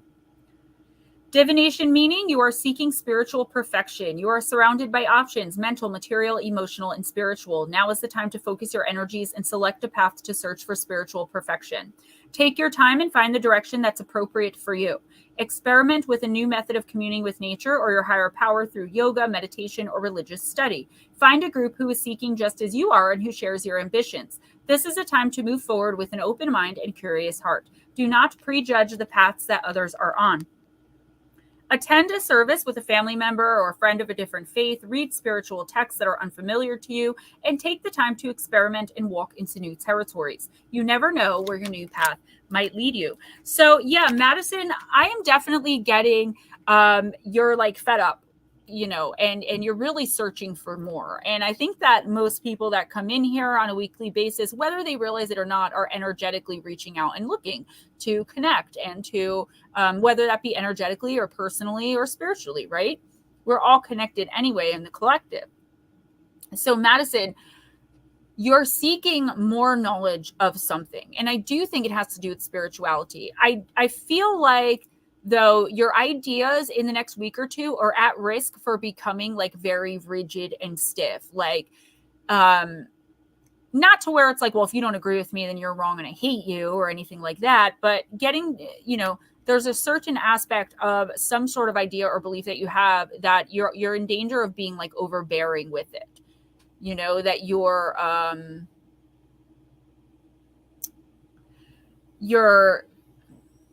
I feel like you feel like somebody's attacking your beliefs, and I'm trying to think of a good way to word this. So you're coming up on the defense, like, and you're being very rigid in your thinking, and you're not being willing to even listen to what this person has to say. And the big thing in the next week or two for you is just keep an open mind, right? Become knowledgeable about all different things. It doesn't have to be spirituality and religion. That comes up in the card, so that may be something that comes up. Maybe someone invites you to a mosque, or somebody gives you a copy of the Torah. Like, I don't know how this is going to play in specifically in your week, but religion is going to come into play. And the universe is saying, don't shut it out, because this is a big part of you getting on the right path, on your charted path to your destiny. Has something to do with an opportunity, offer, or a difference of opinion in the next week or two. So be very mindful that you aren't stiff and rigid in your opinions and beliefs, and that you accept opportunity to hear from someone who believes something different than you. And it's not because the universe wants you to change your mind, because you're on your enlightened journey. You're on your spiritual path. You're on the right course. But there's something that they're going to say that you're going to somehow want to integrate into your life to enrich it and fulfill it. And that's where you having to listen and really open up to it is going to come into play. So step outside of your comfort zone, specifically in areas of spirituality and religion, in the next week or two. And again, that may not make sense. You may be like, what are you talking about? I'm telling you, it is going to come into play in the next week or two for you. Pennywise, the dancing clown. For those of you who didn't see it, new Gemma Jade merch shirt. Yeah, baby. I like that design. I love it. Designed by Miss Lotus Girl and put together by her twinnie, Miss Arisha. Now, Bat Mom is next. Bat Mom.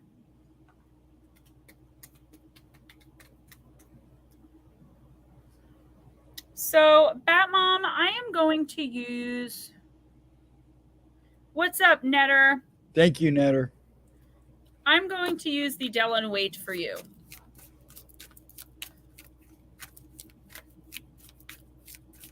Yes, Madison, and you know what? That could be it. I do feel like there is a person, though, like somebody's questioning or challenging. Don't get defensive. Just say what you know and let spirit take over, because you may actually have something that they need to hear to put them on their right journey. The energies could be opposite. It could be you that is the one that's encroaching on somebody else's stiff and very rigid belief that they're unwilling to listen to and change. But when they hear what you have to say, when it comes from a place of respect, kindness, and just plain old information, it could change their whole course. Hear what, sweetie? I'm sorry. I have a hard time reading all of the chat sometimes. Yes, Anna, please. And I wonder, do you have my phone number? You can like text it to me, because I am giving readings and gifts and things to the first 15 people. So you would be like number 4 or 5 that send me a picture. So I would love to see it.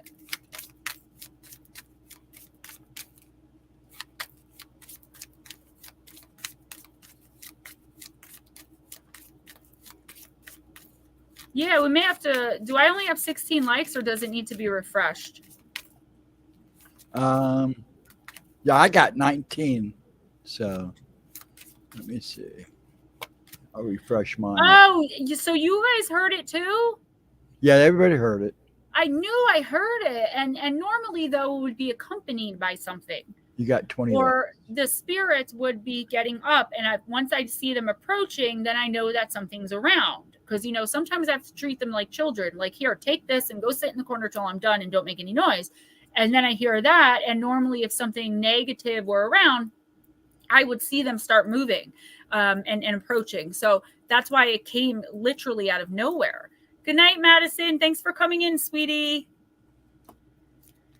Yes, Anna, please, because every time I try to email you, it comes back. So it's like, for some reason, I can't even contact you now. Oh, Mulan, Miss Batmom. Card number 19.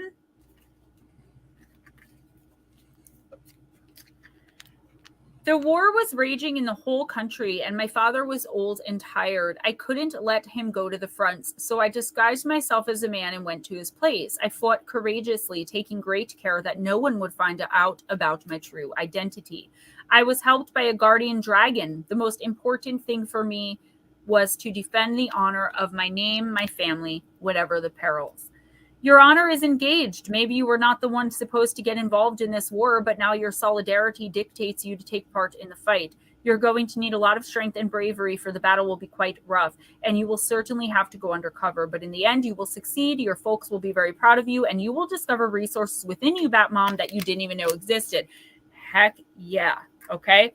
So, Batmom, what this is saying is, get the information, get the proof, get the facts, get the tangible evidence, and present it. Because talking about how you're feeling, talking about what you know, talking about what I've divined or mind probed out of this MRFer, okay, or like my Aunt Peggy used to say, mother flower, is not working, and it's not getting to the point, and it's not getting to the heart of the matter. And I feel like you really are going to have to be sneaky, but you are going to have to get actual evidence if you want to make someone understand the terrible situation that they are in. Okay. The universe is calling you to do it. I've been saying over and over again, the universe has been saying through me, I should say, sit back. This isn't your fight. It's not time right now. Just keep quiet. Do what you can. But no, now is the time. And this doesn't mean even get involved. This means stay quiet, go along to get along, just act like you normally act, and or say even less than you normally would. But in the meantime, take notes, make connections, go undercover if necessary.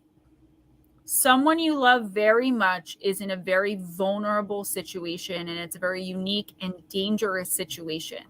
You are being called to step in, but not step in and fight, right? Physically, not step in and lecture or even give advice. The proof is in the pudding. Facts are facts are facts. Stop at nothing until you get it and you're able to give it to the person. Let's say, for example, you have your mom's new husband is cheating, and you know it. Everybody else knows it. And he's also hitting your mom. But every time you approach her, it's like she's alienated from you, or she's like, you're putting too much pressure on me, blah, blah, blah, blah, blah. So you've sat back, you haven't said anything, you've bit your tongue to the point where like you almost bit it off and it's bleeding. You're grinding your teeth to the point where they should be shards of glass. The universe is saying in the next week or two, I would say even in the next month or two, you are going to be confronted with absolute, complete, and total proof of this affair that you're going to be able to hand on a silver platter to your mother or whoever it is and say, look, I told you. Now what do you want to do? I've got your back. And you know what? If they choose to decide to stay with that person, that's okay. You did what you were called to do, and it'll never be the same for them. And this will end up shaping their destiny in a much better way in the long run for their future. Yeah, and it says you can speak your mind and still be nice about it, but let's face it, sometimes the truth hurts. Absolutely. Okay, your buddy Chris Jarvis is next.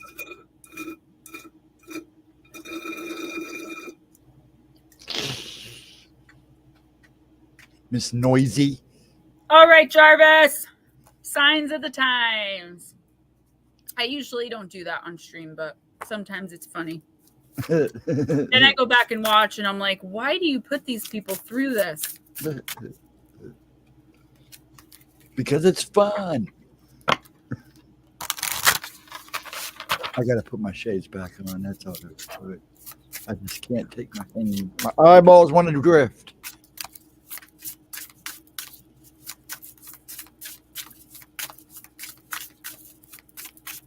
All right. I'm not going to repeat that. Thank you, Miss Shelley. Suck and snort and sneeze and blow my nose. I call it snorkeling. Snorkeling. Sign of the Get times. a shirt that has a snorkel on it. Prince song. I like When Doves Cry. That's my favorite Prince song. Touch, if you will, my stomach. All right. Jarvis, you got pink fuzzy dice. Dice, the card of chance. Card number 19.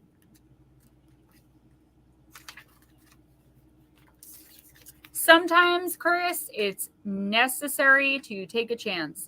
Oh, the shuffling depends on your team. I actually don't shuffle until I'm told, stop shuffling until I'm told to stop, believe it or not. As I'm like interacting, I'm listening, I'm watching, I'm everything. There's so much more going on that you guys have no idea. My life. Sometimes it's necessary to take a chance, Chris, and other times the risk is not necessarily worth the reward. The dice represent taking that risk, whether it be a calculated one or one taken out of necessity. There may be many unknowns right now, but doing nothing is not an option. Weigh all your options to determine what makes the most sense. If you are unhappy with a current situation in your life and it is not serving you, now may be the time to bet on yourself, Chris, and walk away.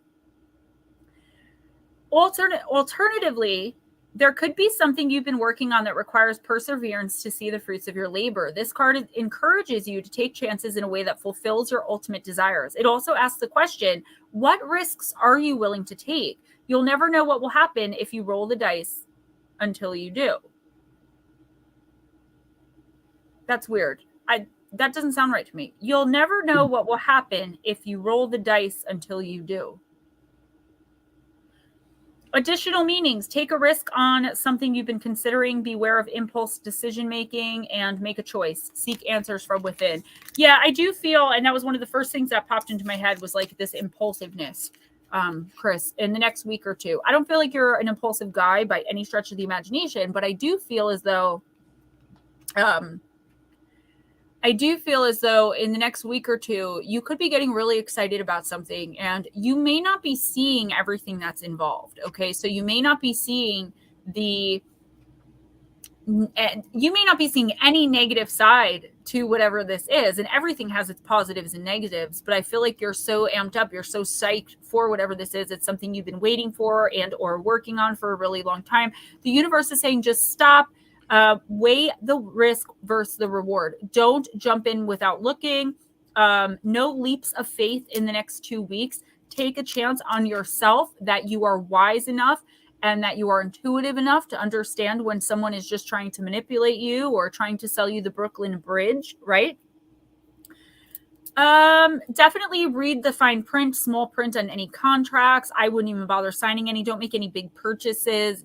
This feels kind of like a retrograde for you. Now, is the juice worth the squeeze? That's something you're going to have to decide. And if you do decide to go forward and go through with whatever this is, that's okay. Just go in it with your eyes wide open. Go in it knowing all of the information, having all of the information available to you, not just how it's going to work out. You have to look at the ways that it could fail as well.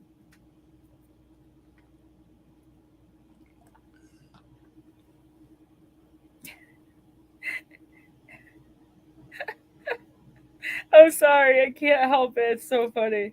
It is hilarious. You're welcome. Ow, stop pulling my hair. Okay. Okay, next is New England. Nutter! So yeah, New England Dirt Roadie is going to be on our show Afternoon Talk either next Monday or Tuesday. Mommy dearest, hi! Mom.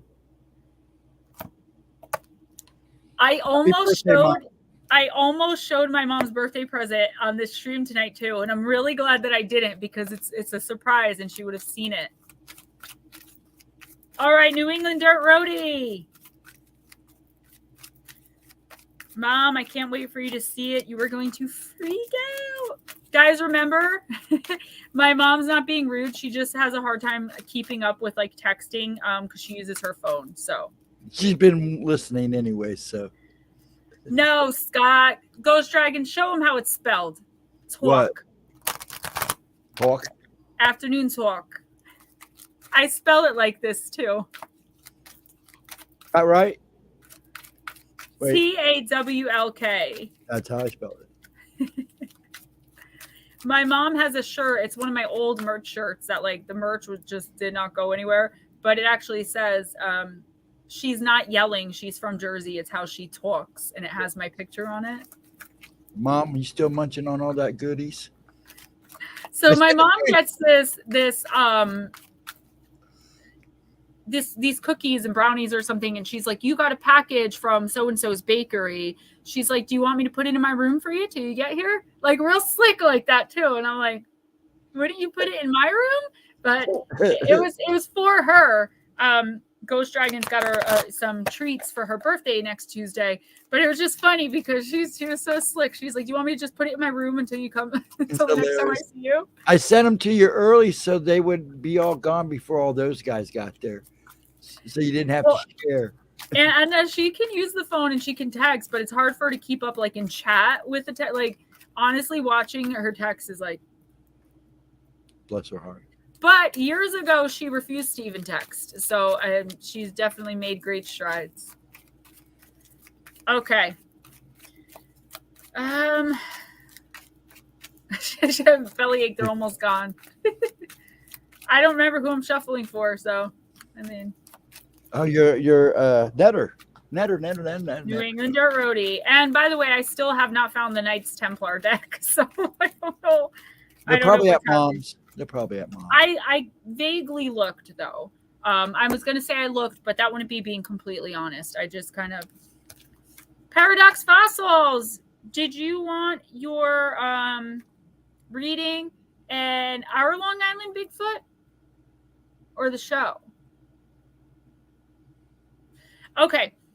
New England Dirt Road, you got card number 21, the Angel of Alchemy. And I'm sorry, but this card reminds me of Cher. It looks like her too. A little bit, right? The Angel of Sorry. It's okay. The Angel of Alchemy is the miracle who stands between the physician and death. She is the powerful healing angel who will resolve this health issue that is confronting you at the present time. Her role is to help you find the perfect treatment for your body and to restore your well-being naturally and healthfully.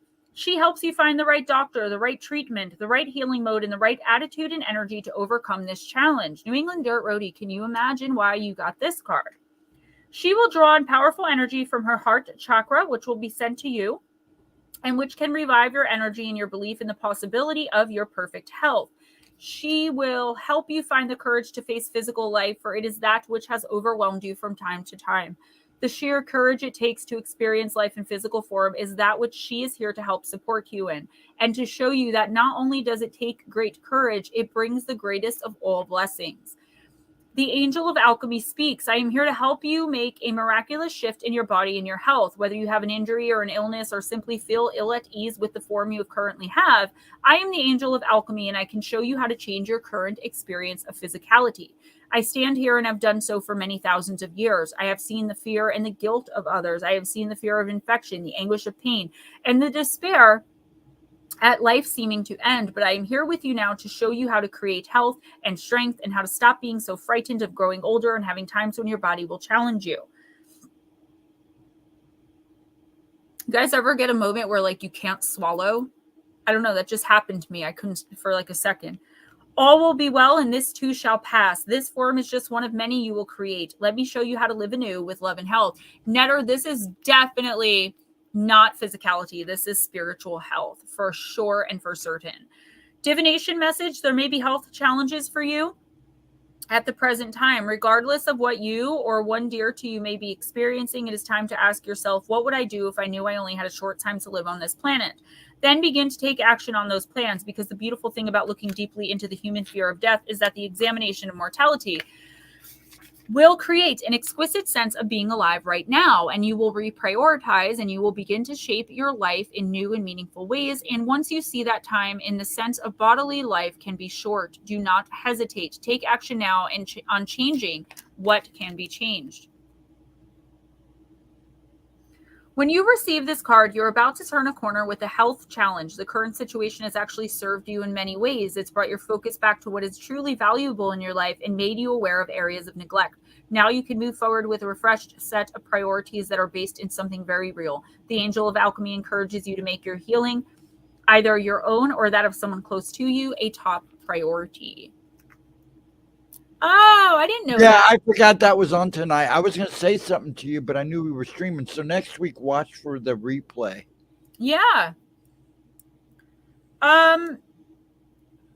So New England Dirt Roadie, this is definitely, thank you for that, by the way. This is definitely about your spiritual health. By the way, Mom, a few minutes ago, I don't know if you were listening when I heard the evil laugh. It could be physical too. I like to focus a lot more on the metaphysical and the spiritual because of the situation you're in. And I do feel like the universe has a point here, I'm absentmindedly playing with the bracelet from Shauna, and I feel her presence very strongly right now. It is I feel like most physical illness and ailments have to do with spiritual illness and ailments. And the fact that, I say it all the time, we've gotten rid of these attachments you've had most of your life, this extra entity and all of this craziness you had to go through. And now you've got this demon upstairs who's sending demonic flies to steal the message from the Holy Spirit and the downloads from your ET friends, and it's just nonstop on you.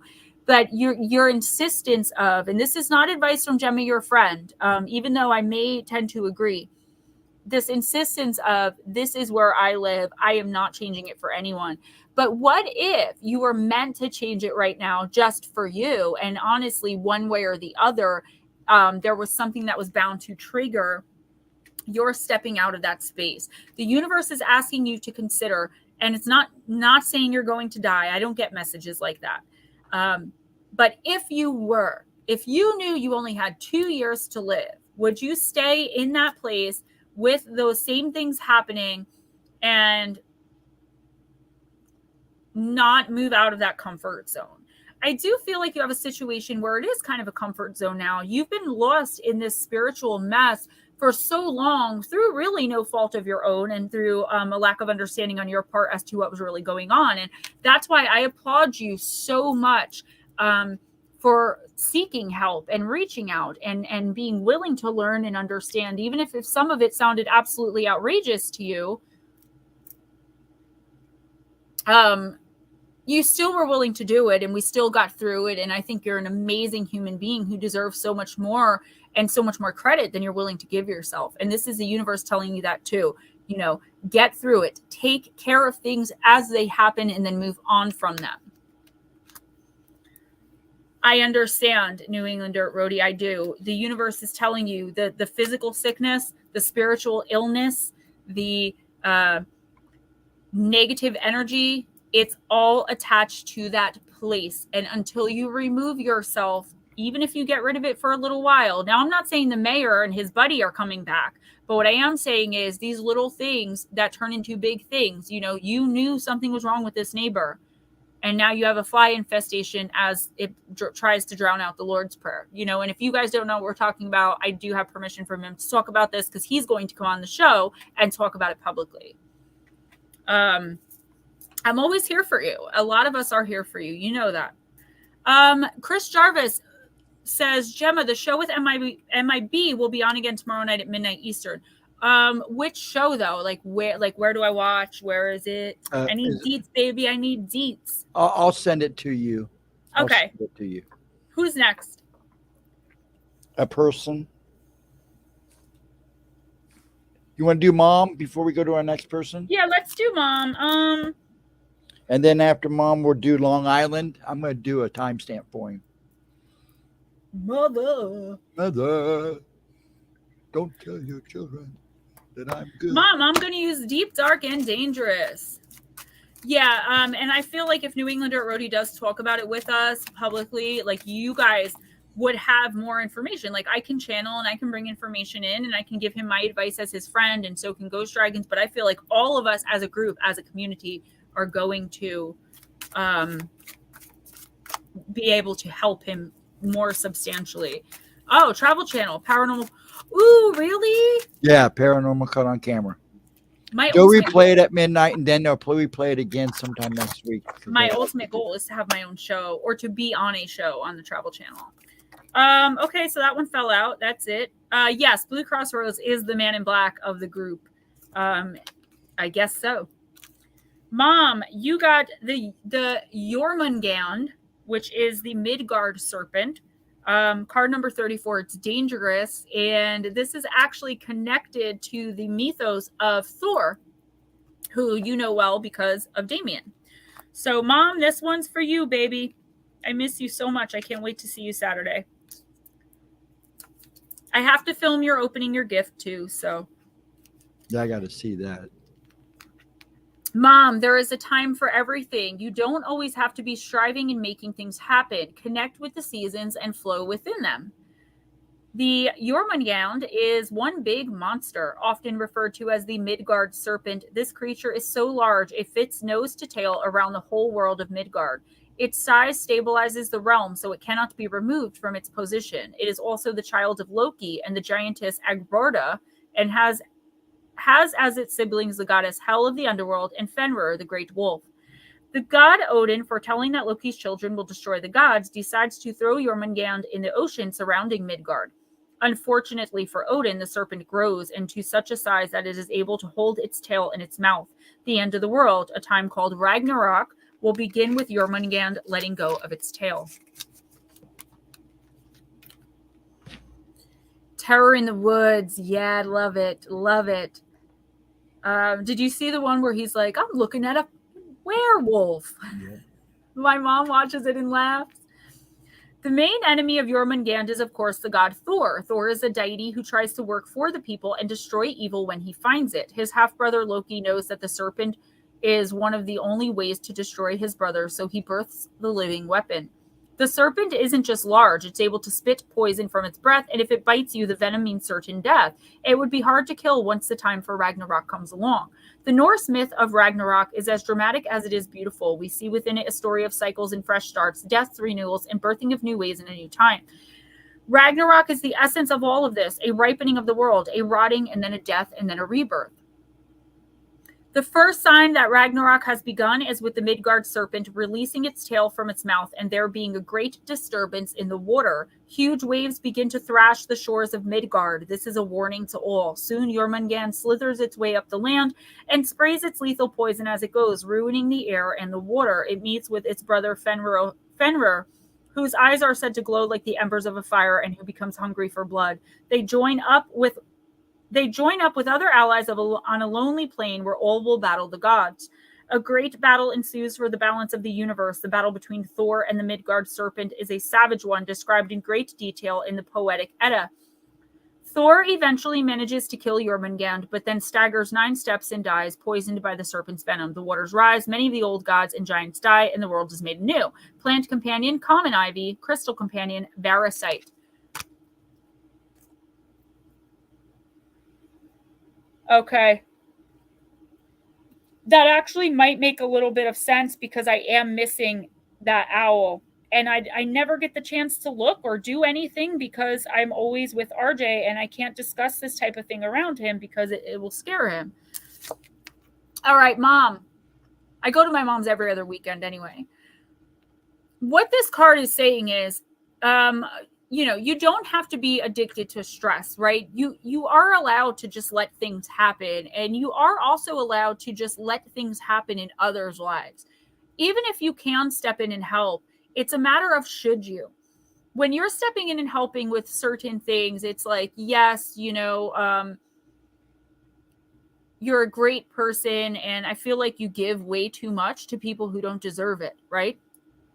But this isn't a matter of that. What this card is saying is deciding if you're giving too much to the detriment of someone you're trying to help, right? So constantly giving and giving and giving may make it so that someone is not fulfilling a certain part of their destiny because you've helped them in some way where they did not learn the lesson they needed to learn.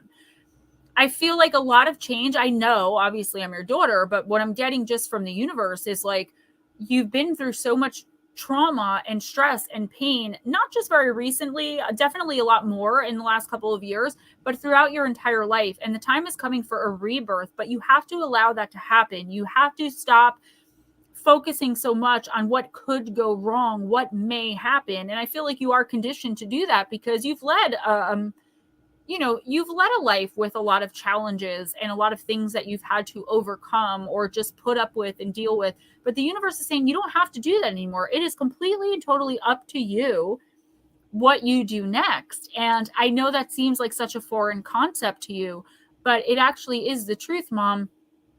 Instead of worrying about, oh my gosh, this might happen, when you focus only on the negative, you're only noticing the negative, so your life seems negative. Maybe think of all the positive things that are coming into your life. Like, wow, instead of like, what if this happens? Like, wow, what if this happens? Trying to look on the bright side of the coin instead of worrying so much because you've been, again, conditioned to worry so much about the negative, the lower vibrational, the bad, when really you're a good person. You have a kind heart. You're a wonderful mother. You're just a beautiful human being. So why would you think always the negative? And it's because you're thinking the negative, you're bringing it. And it's just like this constant cycle. And the universe is saying, listen, that's dangerous thinking.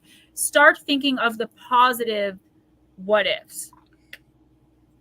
Yes, Moochie, I do, because every time it's like something that I've been wanting to say anyway, and now the universe just backs it up because I don't lecture my mother, and unless she asks, I don't give advice because I'm her daughter. It's not my place to tell her what she should be doing.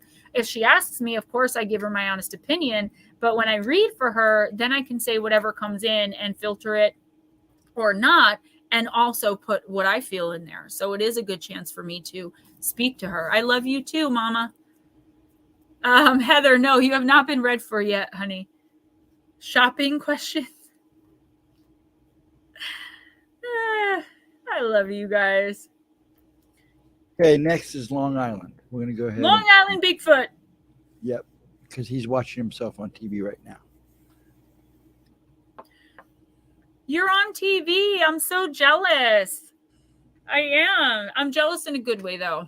I'm proud of you and I'm happy for you because I know I'm going to get there one day, too. Let me just think of which deck we can use here. Long Island Bigfoot, I am going to use Alice, the Wonderland Oracle. And then I'm sorry, guys, but after this one, I am going to have to use the Little Girl's Room. Blue Crossroads said, Mom, got a feeling things are going to start looking up here soon. Absolutely.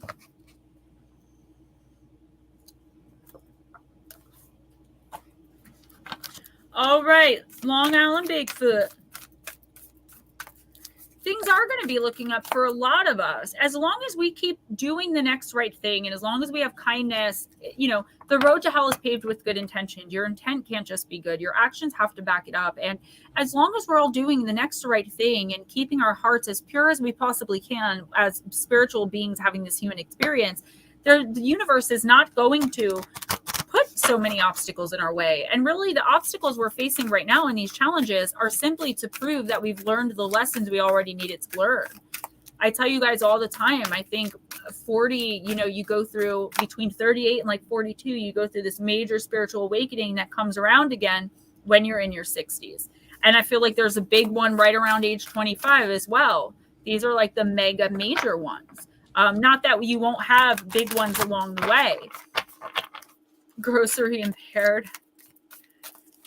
Yeah, I used to keep a list on the refrigerator. So like as I ran out of stuff, I would write what I needed so I didn't forget. And someone else, before they went shopping for the stuff, would write, couple last minute things that they noticed we needed or that they needed. And one day I saw the list was still there and it had condoms written on it. Apparently that was a funny joke. I didn't understand how it was funny. So now I keep the list myself and I go shopping for the groceries myself, and no more lists on the fridge. Long Island Bigfoot. What are you eating?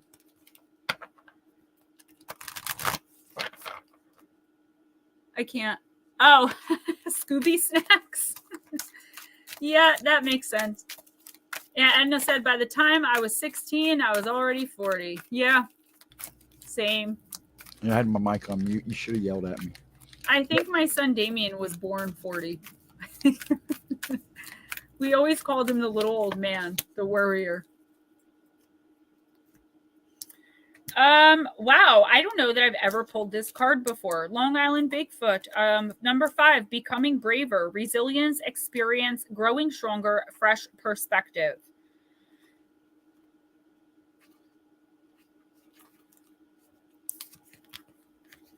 After a fall such as this, I shall think nothing of tumbling downstairs. How brave they'll all think me at home. Why, I wouldn't say anything about it, even if I fell off the top of the house. Alice is brave, and so are you. With everything that has taken place in your life of late, you have often felt overwhelmed, challenged, and uncertain of whether you could cope with very much more. But, Long Island Bigfoot, you have shown great courage, and perhaps even more wonderfully, you developed so much more resilience.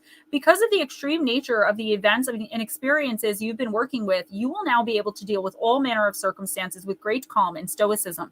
And this is no small thing. Being challenged in quite radical ways can see some people retreat entirely from life. But you, like Alice, can see one of the aspects of working through adversity is realizing just how much you can do.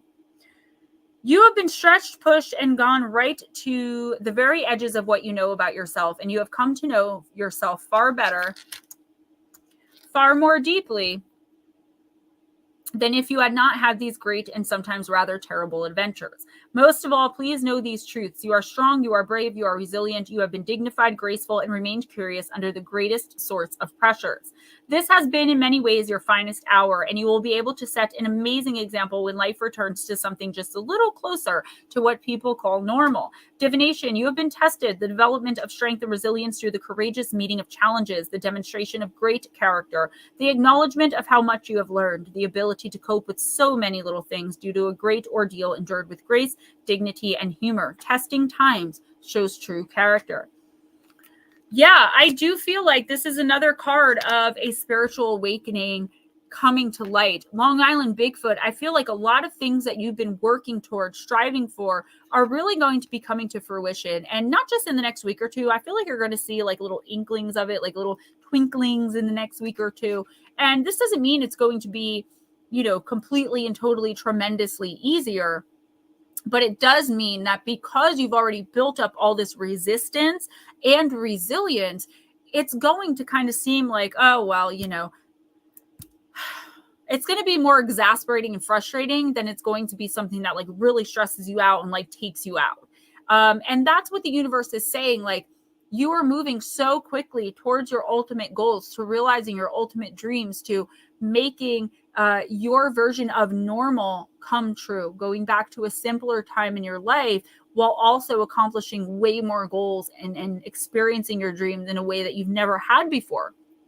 And the reason for that is because, again, you're looking at things like setbacks and exasperating, maybe even hurtful or humiliating situations. Like, it's just par for the course. Like, I've been there, I've done that.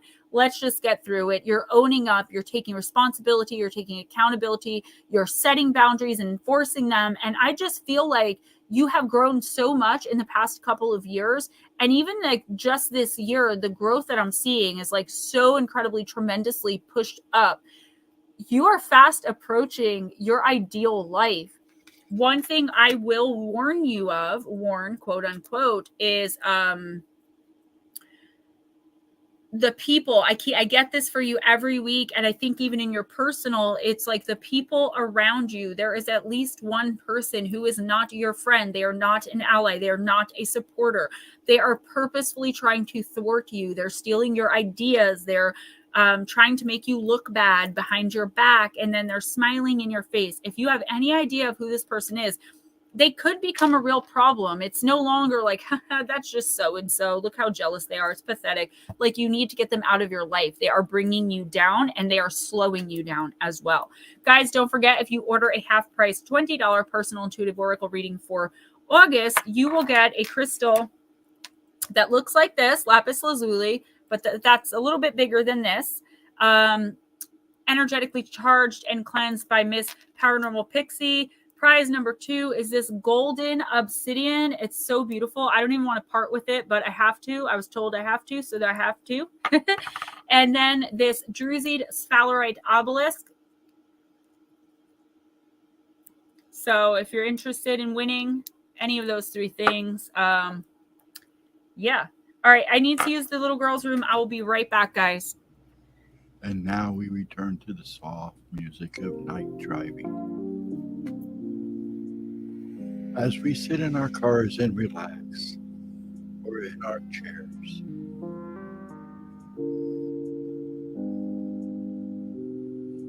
and we sip on our cold drinks or hot beverage, whatever.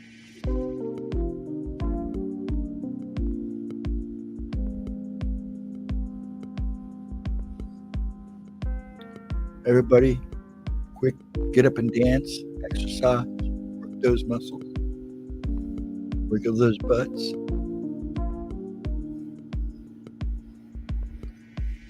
Got to get some exercise in while we sit around. Actually, I'm always moving, even when you guys don't think I'm moving. I'm moving.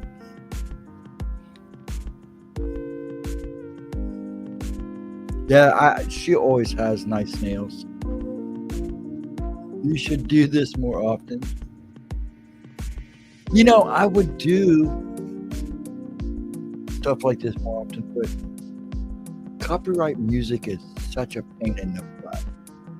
And you're constantly getting harassed.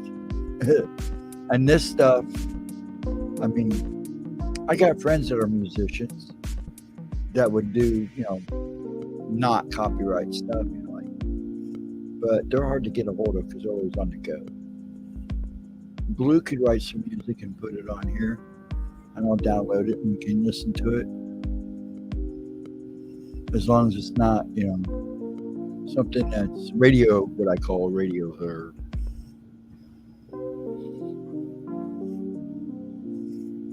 So as we wait patiently for the lovely young lady. Oh, there she is now. Patiently waiting to make it through all the hate and debating whether or not you can even weather the storm. You lay on the table, they operating to save you. It's like an angel came to you, step from the heaven above. They think they're crazy, but they ain't crazy. Let's face it. I can't do it because I can't curse, and then I can't leave the curses out. Mm-hmm. Thank you, ma'am. Yeah, she always. They're a little longer than usual, but I like when I'm reading to have nice nails. So I usually put on like the really nice long naggly ones when I'm doing personals. Every time I see her nails, I think of the song Cat Scratch Fever, but I'm not going to go. Okay, Jules is next. All right, Miss Jules, a Compendium of Witches. I can't believe Nutslap isn't here to see me use the new deck he got me. I know. He might be working. I just spoke to him earlier today. He's like, I love when Amazon sends me a picture of your porch. I'm like, yeah, I know. It's really messy. He's like, pick your crap up. I was like, it's not mine. It's all right. They sent me one picture and it had all those high chairs on it, the wood high chairs. Those are the exact same ones we used at Bonanza when I was a manager. I know, because it just stuff just appears. There's a payphone sign laying on the ground.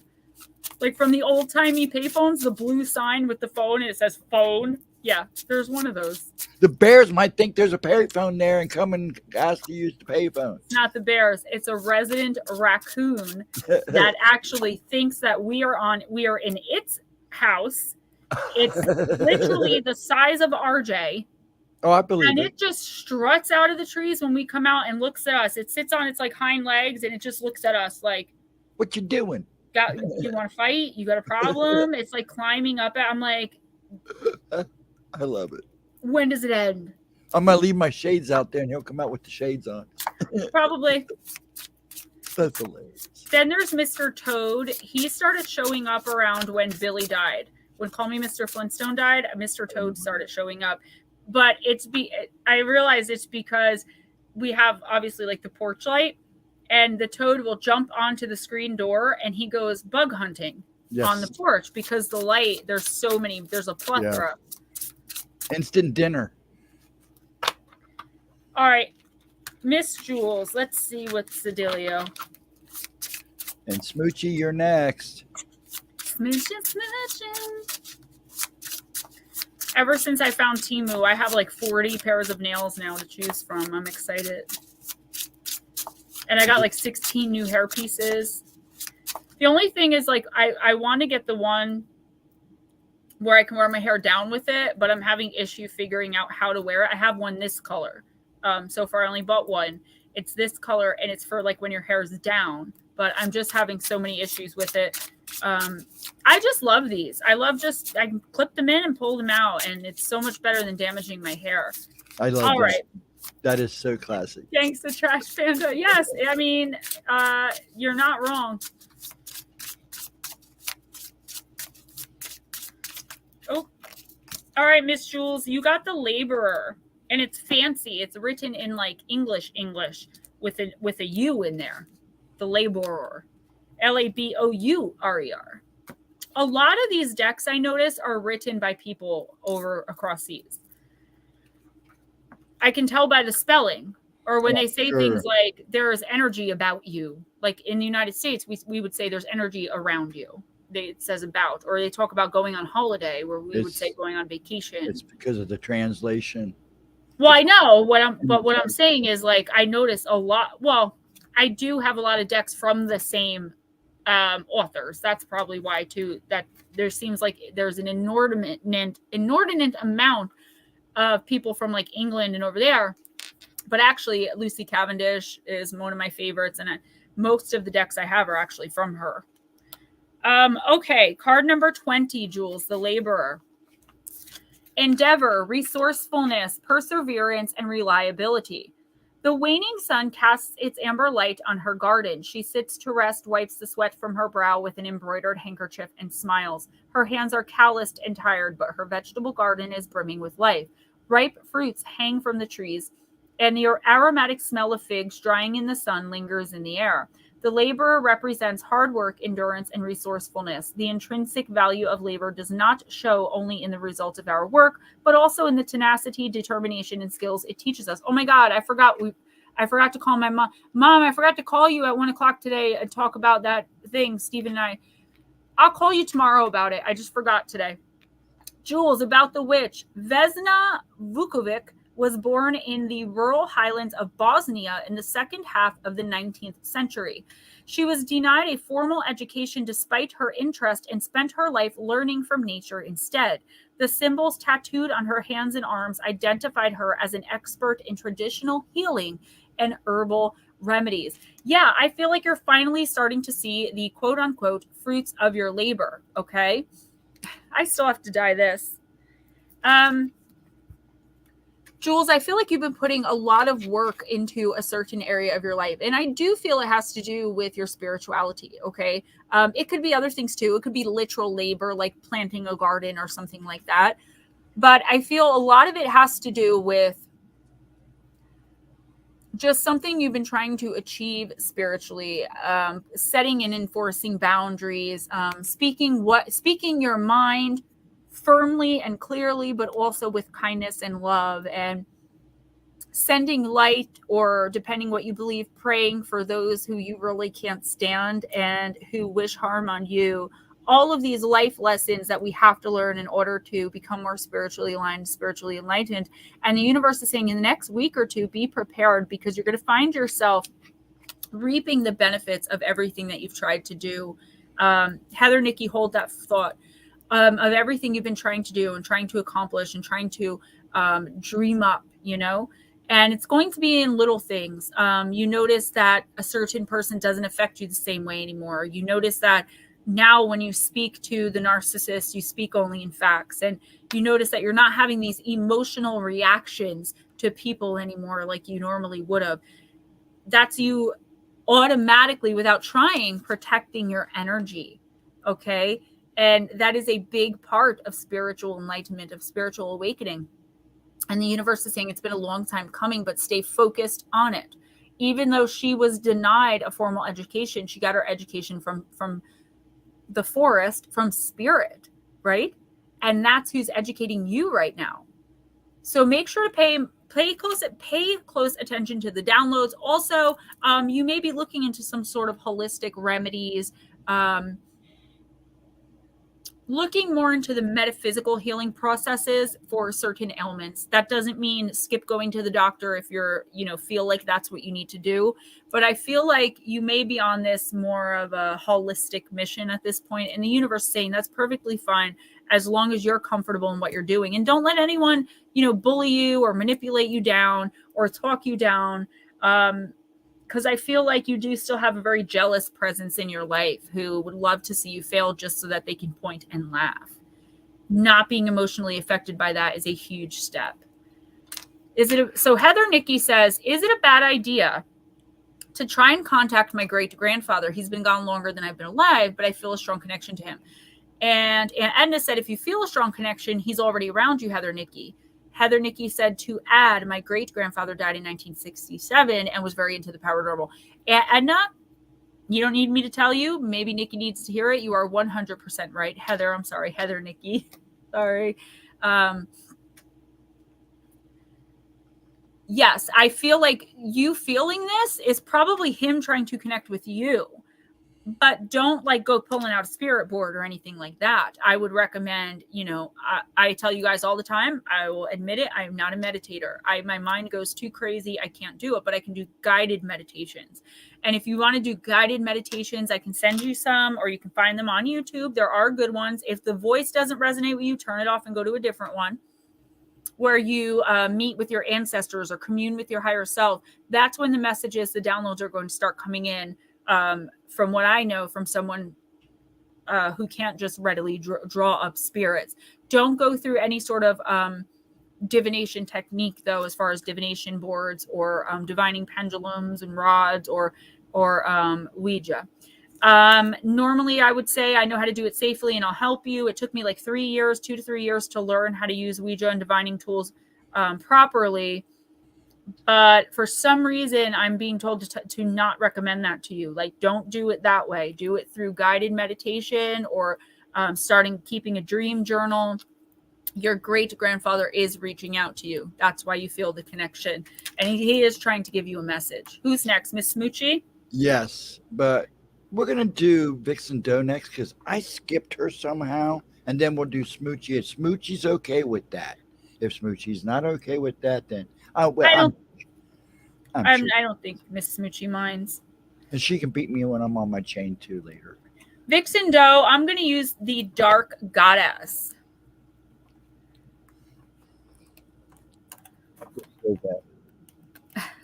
Another thing about these nails, I cannot pick these decks up. Come on. I'm going to get you a pair of tongs. Because they're flat to the flipping desk here, and I got to slide them off, but there we go. My lip gloss is popping. My lip gloss is cool. All the boys be jocking. They chase me after school. I don't know why. My lip gloss. I don't know. Never mind. Okay. Maybe I'll just have Gemma record a bunch of raps, and I'll play those during halftime. So don't forget, guys, new Gemma Jade merch design, Plague Doctor, and it says Gemma Jade Paranormal YouTube on the back. It won't come in a form fit, though. It'll come in a regular cotton t-shirt for now.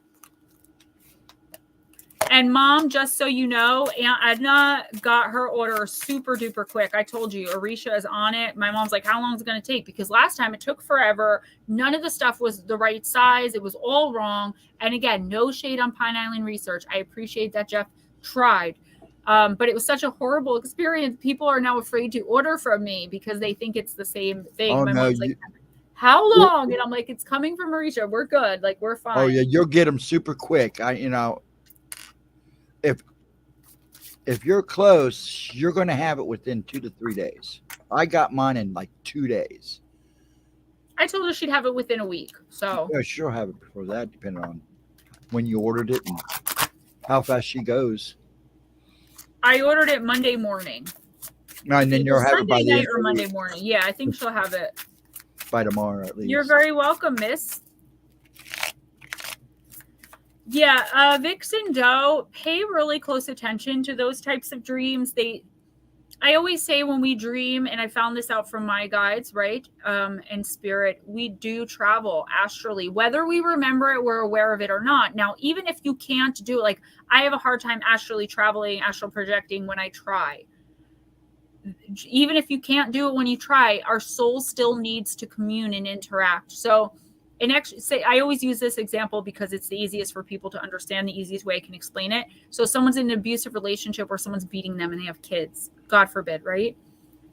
And the person's like, that's it, I'm leaving. They pack their stuff, they're ready to leave, and the abuser talks them back. These extraterrestrials who only understand emotion as a concept are asking your higher self, well, earlier today, why didn't you take the chance to better your life and leave? This doesn't make, and we're explaining and we're teaching them. On Monday, I have a video coming. I'm recording it tomorrow. I finished the script today about encounters and actual real knowledge and evidence of aliens infiltrating our society to learn about us, possibly, some of them for takeovers, abducting human beings. They look exactly like humans. They've been here. It's been proven they've been here. And I know we all know that they might be here. They are here. There was a whole military and government agent operation in the 80s, in 1980, because a government worker was abducted by a non-human male. Facts are facts, guys. And we're talking about that and the pre-recorded on Monday. Mom says, no rush. Yeah, but I can't wait for you to get it. Good night, Miss Jules. Smoochy, it very well could be. Paranormal Pixie says the merch looks great. Thank you. So what I was saying, Miss Vixen Doe, is you could actually be communing, and it's just your physical body and memory are retaining the information that was meant for your higher soul because you're more open to it, because you are a light worker. That could be one of your abilities, okay? Just spontaneously activating. And Anna said, my sister saw my mother and grandmother standing over her. They looked worried, and mom was crying. Said she was going to be okay. 2 months later, she was diagnosed with breast cancer. They got it early, and she's going to be okay. There you go. The veil is super thin. That's a great way to put it. I know that term is so overused, but it actually is true, And it's starting to lift, too. So now it's starting to overflow into our world. For sure. And people like us, like, now that we're aware, like, we will be seeing people who, for some reason, we just do not want to be around them, whether we actually see them for who and what they really are, or whether we're just like, oh, no, got to get away from this person. That's because they're not a person. All right, Miss Smoochie, you got Falmanock, the card of envy. Vixen Doe. Falmanock, the card of envy. And Smoochie, you are next. Speak of the devil, he just complained about the music. Too bad for him. A level up. Yes, the glow up, the level up. Absolutely. Vixen Doe, not fair, must have, I want, I need. Envy is a dangerous thing to feed. To fight free will just isn't right. Release obsession and see the light. By the power of the dark goddess in me, protection in place, blessed be. There is something that you desire so strongly that nothing else matters. In fact, your obsession has blinded you to unseen factors that could accompany the attainment of your desire. Perhaps you no longer recognize who you are anymore and wish that you could be the happy-go-lucky person you once were before the green-eyed monster began the ride. And don't get caught up in this message, because a lot of the time it's someone else's energy that's attached to you that is this way. The Irish goddess Falmanock has come to unearth hidden emotions that have perhaps been festering since childhood.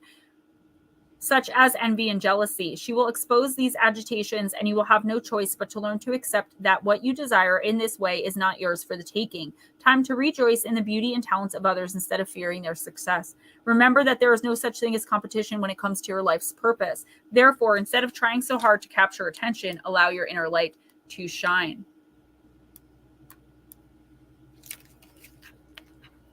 Dark Goddess's foresight. There's someone who should be avoided. A crush has gone too far. Time to cut ties and move on. Beware of plagiarism. Stop manipulating another's free will. Your life path is yours. Your life path is yours to own and walk alone. Protect yourself from jealousy. Try to balance your material and spiritual lives. Yeah, Vixen Doe, I picked up this card and immediately felt it. I saw someone who in my life smiles in my face and tells me they're so proud of me and I'm so beautiful and I'm so awesome and they can't believe how amazing I am, and they hate my guts. This person literally hates me. I know that, but I just go along with it. Thank you. You're so beautiful too. I know. You know, it is what it is. And I do that for another person in my life who's connected to both of us. And I just don't want the drama. That's the person I saw when I touched this card. So there is someone in your life who is pretending to root for you. Now, I do feel like as far as plagiarism, you may not be writing anything. If you are, obviously you're going to want to beware. But what I feel is like the stealing of your ideas, but not really so much stealing, the manipulating of your ideas to turn your own ideas against you. So for example, you want to leave a relationship, a long-term relationship. Someone's like, well, that's a good idea, but what about, and then they totally twist everything and manipulate you like a little puppet on a marionette into thinking, oh my God, am I crazy? How did I ever even think of leaving? And before you know it, you don't know what happened, why you're back. There's someone that is confusing you, and they're doing it purposely to keep you trapped in some sort of either cycle of abuse or negative, lower vibrational cycle. Vixen Doe, I feel like there are moments of clarity for you where you understand that this person does not have your best interests at heart. This person does not have your back. And it is time for you to walk away from them permanently, because you are not going to move forward. You're not going to spiritually ascend. You're not going to accomplish your dreams. You're not going to live out your hopes and your desires and receive them as long as this person is around, because their jealousy, their envy, their greed, their hatred of you, and I hate to use such a strong word, but that's what's coming in, is so big and so dark that it is blocking out your light. Please get away from this person. Even if you just remove yourself and like you can still like sometimes we have to have relationships with certain people. If it's a boss, you can't just quit your job and run off, right? Keep your distance, keep your guard up. Don't give this person personal information. Don't vent to this person.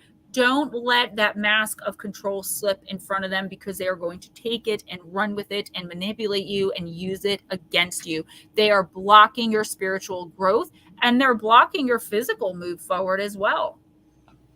Miss Smoochie, sign of the times. No, it wasn't my mom. It was somebody else. The shadow that.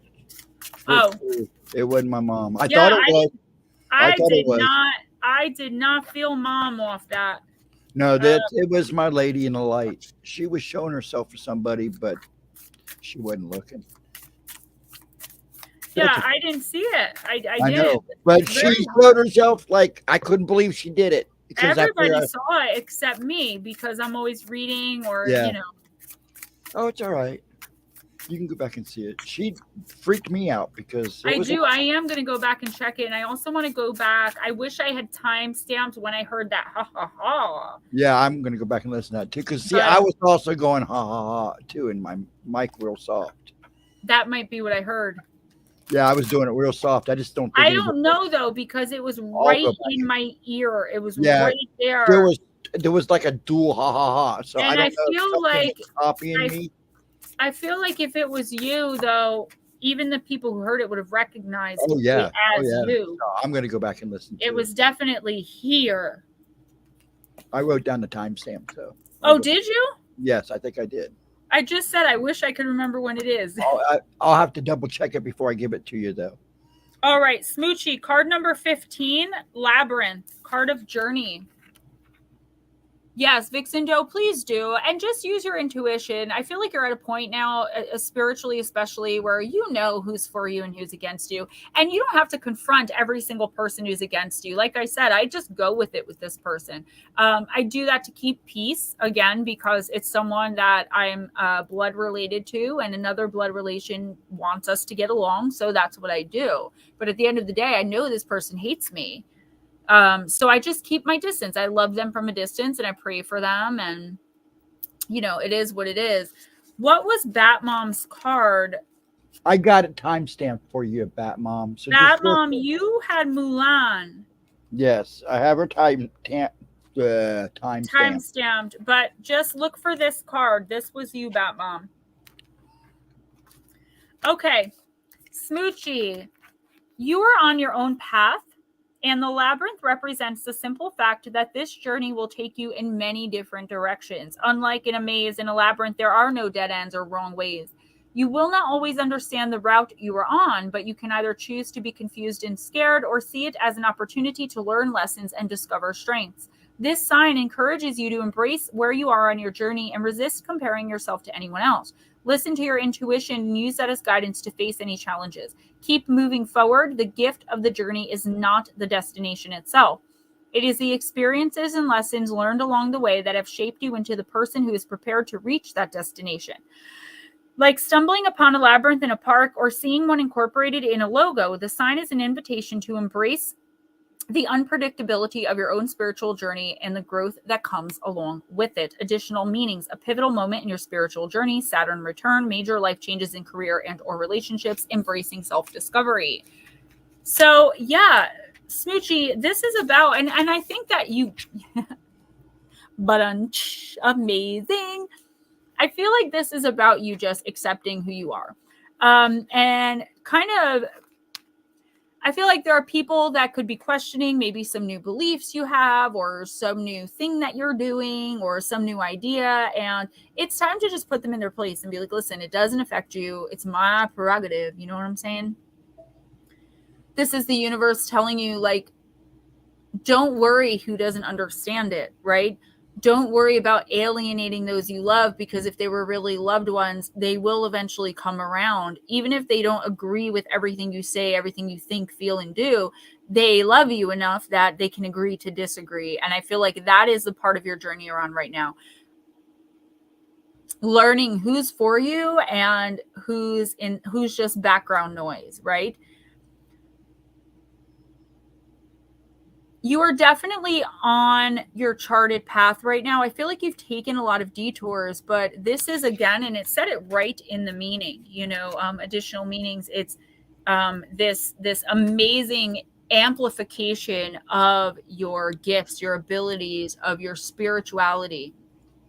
And just keep moving forward with that. And it's okay to talk about these things. It's okay to talk about new ideas. And if somebody doesn't want to hear it, they don't have to listen. I feel like you too have someone who, whether you realize it yet or not, who is, trying to manipulate you back into their way of thinking, into their little box. And the universe is saying, like, no, life is not a box. Life is a maze. One way or another, you're going to make it where you need to go. It's just how many detours do you need to take? You know the way out, and it's through honesty and spiritual enlightenment and being true to yourself, but also understanding the truth is not malleable and there's only one, right? Okay, your brother is pissing you off. So it's time to confront him, but with love, or agree to disagree. And if he doesn't accept that, then you're going to have to enforce the boundary of, I love you, but if you continue to try to save me, if you continue to speak to me this way, if you continue to A, B, C, and D, I can no longer be around you. And I had to put that boundary up and enforce it. And it was painful for a sibling. So I do get it. But you have to do it for yourself, for your sanity. And because the universe is saying, if you don't, you're just going to go round and round and round. You are never going to exit. And exit is out of the darkness and into the light, out of the dark night of the soul and into the spiritual awakening. Andrew, how you doing, bud? Nomeo! Anna, I am so with you. And I only recently came to this conclusion. Like, I've said it for years, but it's only been like the past few weeks that I've been like, boy, bye. And it said, I find myself having no patience for other people's nonsense anymore. No matter how much I love them, enough is enough. Yeah. And you know Love what's funny from is afar. that's how I am. And I do it in such a nice way that sometimes people don't even realize I'm telling them all. And that's okay. And that's what we're called to do, to approach everything with kindness and love. That's hard. That's hard. It's very hard. It's a hard Unconditional calling. love is, even when you have to tell somebody the truth, it's hard. Okay, next is Crash Steele. I was just going to say, where's Crash in all this? Yeah, he's been listening. I've seen him in and out. Crash, are you a female? Yeah, I was just going to ask that. I think they're male. Well, now you confuse me. Please let us know. Okay, Blue Crossroads, thank you for letting me know, because I'm going to go back as soon as we're done here and listen to it.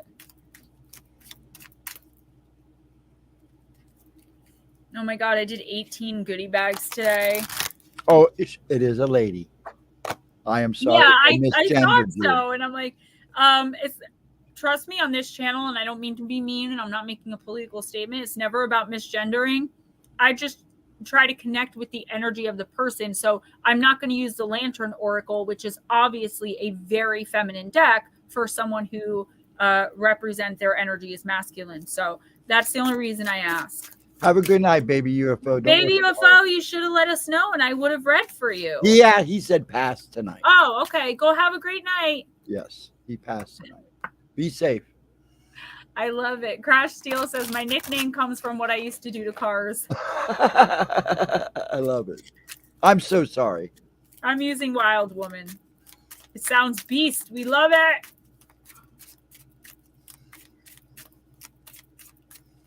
I'm going to check it out. I know what I heard, and I don't think it was Ghost Dragons, because I think I would have immediately, it sounded like it was right in my ear. Well, it was weird because when I was ha-haing, it sounded like it was echoing in my ear, and I'm like, it shouldn't do that. So it had to have been something else. And it does get louder, as it says. Like, this is not real sound. Is it kind of like, yeah, I don't know. It's one of those odd auditory and effects. And Mom wants us to review that photo, but we're not going to say what it is because the person involved in the photo doesn't know. Okay. Okay, because we don't want to freak that person out. Okay. But I did send it to Pixie too, and she gave me her ideas. And my mom just wants a little clarification on it because she is kind of freaked. We're all freaked out by it. Well, so I don't need to keep it from you guys, and eventually I will publicly speak on it. But I just need to tell him because I forgot today. I asked questions, but I didn't tell you what I thought of it. Right. We didn't get to discuss it because I forgot. It's all right. You were all good. Right. Crash Steele, you got card number 23, my favorite number, by the way, the Sacred Rebel, and it is the card of humility. How can you humble yourself in order to bring greater harmony to the situation that's at hand? The Sacred Rebel reminds you that humbling ourselves is the first step to obtaining true wisdom. Swallowing our pride, owning up to our mistakes, and admitting that we do not have all the answers can be difficult to do in a culture that glorifies domination over cooperation. But being able to do so will not only cultivate true self-worth within yourself, but allow you to see the inherent worth of all people and all other species. This is what Baby UFO was talking about before when he was saying he's constantly looking inward and self-analyzing and sometimes even being self-critical. And I understand that. And that's when I'm told that I'm a loser and I have nothing to be proud of and I'll never make anything of myself and I think I'm so great.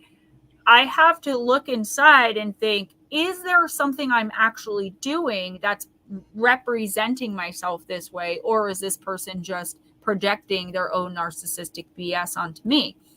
In my particular case, it's the latter. So even with an energy like that, I still will apologize to this person, even though I never hear the words, I'm sorry. I still will own up to mistakes, even though every mistake they make is somehow my fault. Do you understand? So it doesn't matter how the other person is behaving or the things they're saying. Yes, it can be hurtful and sometimes even detrimental to relationships, but it's how we react and we respond that the universe is looking at. How someone behaves and what they say is their karma. How you react and respond is yours. Ishmael by Daniel Quinn is a novel that questions the ways of the modern world and the largely accepted belief that in order to progress, humankind must inherently cause destruction and disharmony on the planet. It categorizes humans into two groups, the takers and the leavers. Takers, the dominant culture, believe the laws of nature do not apply to man because he is the pinnacle of creation and was put on this earth to rule it. Leavers create human settlements that are not against Mother Nature's law, but subject to it. Symbolism. In both a physical and metaphysical sense, this woman has taken a vow to love, embrace, and appreciate what Mother Nature has created in all of its imperfectly perfect glory, from the healthy full locks of spiral curls growing out of her head that she refuses to flat iron, to the big floppy ears on her Doberman that she refuses to have cropped for purely aesthetic reasons, to the lush green plants growing around her room. This deck makes me uncomfortable a little bit because I feel like it was written by a radical leftist. Cheyenne Zarato, are you a radical leftist? I'm not political. I'm not a political person, but this person, the ideals they put into this card make me question, which is why I'm glad that I channel from source. Her greatest act of defiance against the dominant and harmful culture of the takers, however, is her books, the knowledge and wisdom of the ancients that no one can take away from her once she has opened up her mind and heart with genuine humility and a hunger for truth. Long Island Bigfoot, I'm so excited for you. Crash Steel, I'm sorry, just give me 1 minute. Long Island Bigfoot, I'm so excited for you. My ultimate goal is to be on and or have a show on the Travel Channel, and I'm slowly working my way there, and that's going to lead to my spiritual retreat and my beach house, and I'm just building my empire, man, just making it happen. So I'm really excited for you. Congratulations. And I'm actually going to watch it tonight as I'm laying down if it's available to stream. So I need more info. So text me. Crash Steel, this card is telling you that you don't have to put up with less than, right? Sometimes we outgrow people. Sometimes we change and we grow, and the people or a person around us just doesn't. And it's very confusing. It's very painful because when we better ourselves and we end up destroying relationships just by becoming better versions of ourselves and accomplishing our dreams and goals, it can be very confusing and it can be devastating, right? But think about that. If this relationship, even if it's not romantic, it could be a kinship, it could be a great friendship, whatever it is. If this relationship were really based on love, wouldn't this person be applauding you for becoming better? Wouldn't this person be unconditionally loving you, regardless of whether or not your ideas and ideals change? If you love someone, you love someone, you love someone. I mean, that's it. Unconditional only means one thing. The truth is not malleable. So I do feel like you're going through this stage where you're growing and you're changing in so many different ways. And it's like, you kind of want the credit for it. Like you want the acknowledgement, and that's perfectly okay. People are like, oh, it's egotistical. Do it for you. You can still do it for you and still want it to be noticed. 6 years ago, I was a homeless addict, shooting up, and I weighed 86 pounds. And now I'm a best-selling published author on my way to my own TV show and, writing for a living and supporting my family. I want the acknowledgement. I'm sorry. I do. I love hearing my mom say she's proud of me. And that's not the reason that I do it. Oh, we got some family in the house, but it is, it is a perk to it. So if someone can't see you for who you are now and wants to keep thinking of you like certain people think of me as that 86-pound junkie, you're going to have to move on from them no matter how hard it hurts. Robert Haywood Jr., some cousin love. That is my blood relation, my cousin. Long Island Bigfoot, please do, because I want to see it. Somebody I think just left that wanted, Rachel, if you're still around, Rachel, let me know if you want your reading soon. I see private chat. I love you too, darling. So Robert's been coming in my weekend chats, so I appreciate that, Robert. Thank you for hanging out with us over the weekend. Thank you. I do. I love hearing my family's proud of me. I mean, who wouldn't want to hear that every once in a while, right? Thank you, Cuzzo. I love you, and I definitely miss you. It's been a while. If you want a reading, let me know.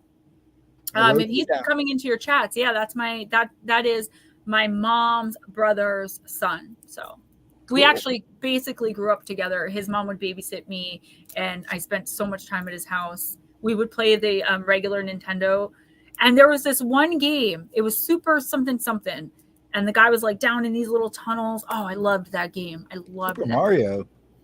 No, it wasn't Super Mario. It was.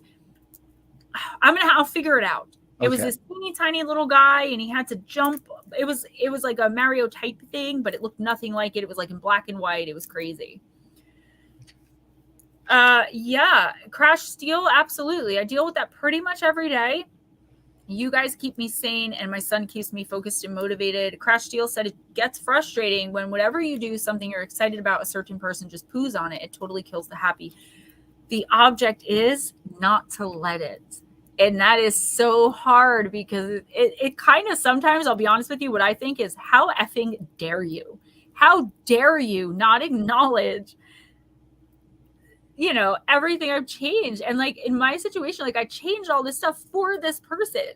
I had no, I had no inkling or thought to change anything that I was doing. I was perfectly fine living my life the way that I was, but I changed. And then now to be told, oh, you're just a loser, and like literally called a loser, I'm like, you have to remember that when certain people aren't accomplishing things and they're not growing and they're not changing, they actually, especially if it's a narcissistic personality,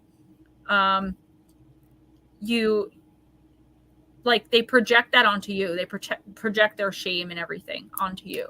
Thank you, Scott. Thank you so much. Yes. Yes. What did he say? He just said the name of it. Mighty Bomb Jack. It was so cool. I love that game. Okay, I'm going to have to look that up. Do you know Audrey Haywood on my Facebook? She's always on my Facebook complimenting me and just being so sweet. She always talks to me too. Yeah. She's so sweet. All right, who's next? Who is next? Heather. Your son does that? Crash steal, you know what? I have been doing that too. Like only for the past week or two. But I just walk around like, must be doing something right. Like, you know what I'm saying? I got my son wearing he asked for this. I did not talk him into this in any way, but He's been wearing it. I had to put a little cut in the back because he's got a big head, but he's got a big I wonder where he gets that from. The hams in the family. We do. We ham it up.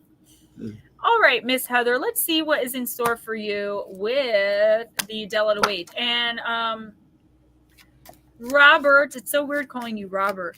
If Bobby, if you want a reading, let me know. Or like if you're gonna leave or something. Yeah, he's like, Mommy, where's my shirt? When she sent me all the merch, and I'm like, oh, I didn't even think about that.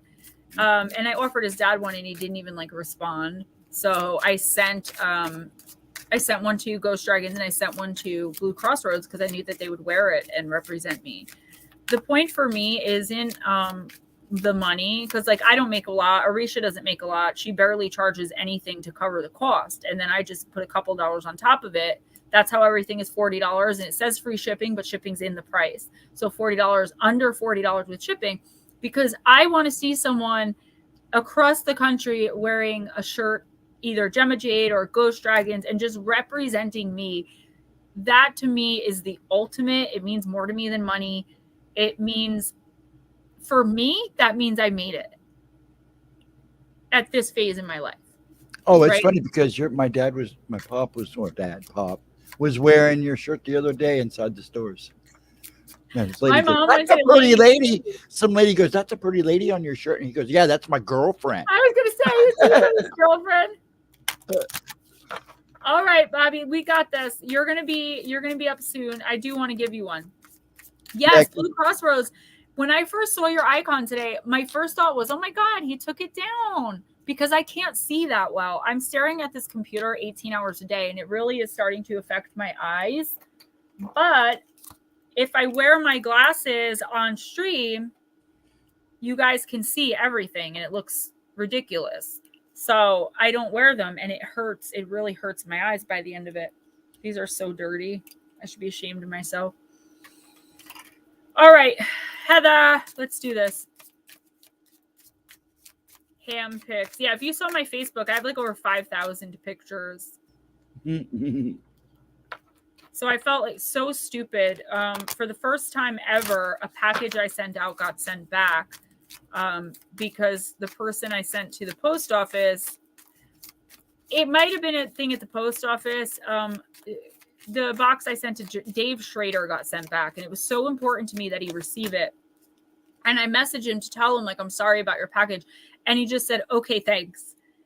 And we usually have like longer conversations than that. And me and my insecure mind, I'm like, what did I do to offend him? Maybe he doesn't like me anymore.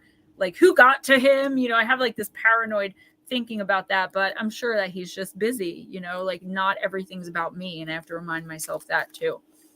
All right, Heather, you got Cinderella. Card number 3. I used to live with my wicked stepmother and her vain and selfish daughters. Still, I kept my faith and hope unharmed. Then one day, the king plans a ball at the castle to get his son, the prince, choosing a wife. This is when my fairy godmother appeared and offered me a dress, a carriage, and glass slippers. After many adventures, I eventually got to marry my sweet prince and be happy at last. That's what I call RJ, my sweet prince. Heather, obstacles are in your way. Do not let them discourage you or demoralize you. Do not lose yourself in bitterness. We were just talking about this. Keep your faith strong, keep your hope alive, and also keep a kind and generous heart with you. Your dreams will prove to be right in the end. They will come true, and you will get some kind of magical help in the most unexpected way. In the meantime, just dig in and wait for the big moment near to come where you will rise and shine. So I don't know if you've been listening to this entire conversation that myself, Crash, and a bunch of other people have been having, Heather, but all of that and more. Okay, you are in a very similar, or at least you were very recently in a very similar situation to what we're talking about. Okay, you just have to self-talk the poop out of yourself, right? You have to think to yourself, I'm not that, this person is that, they're projecting onto me. Yes, I am. Yes, I can do. You have to keep extra positive self-talk because the universe is about to send you an unexpected opportunity for you to glow up, for you to level up. But if your head's down, you're not going to see it, so to speak, right? So if you're lost in thoughts, wondering, is this person right about me? Am I really this, that, and the other thing? You're not going to see what's right in front of you. And the universe is like crouching at your door, waiting to pounce and bring you out of this finally, even if you're not physically out of the situation, to be mentally strong enough to just not let it affect you anymore. The time, see the clock, the time is coming for you. It already struck midnight. You already stripped yourself of everything and allowed others to take it all. But guess what? In the end, it will work out for you. You'll get it all back and more. But you have to bring, I keep hearing self-confidence. You have to bring self-confidence into this. You have to be stronger. And that's not a judgment or indictment or saying that you're weak. Just mentally, you've been so broken down by this person and the situation. It does have lasting long-term effects. That's why you have to really focus on yourself and don't listen to them when they say that's selfish. They're the selfish ones, not you.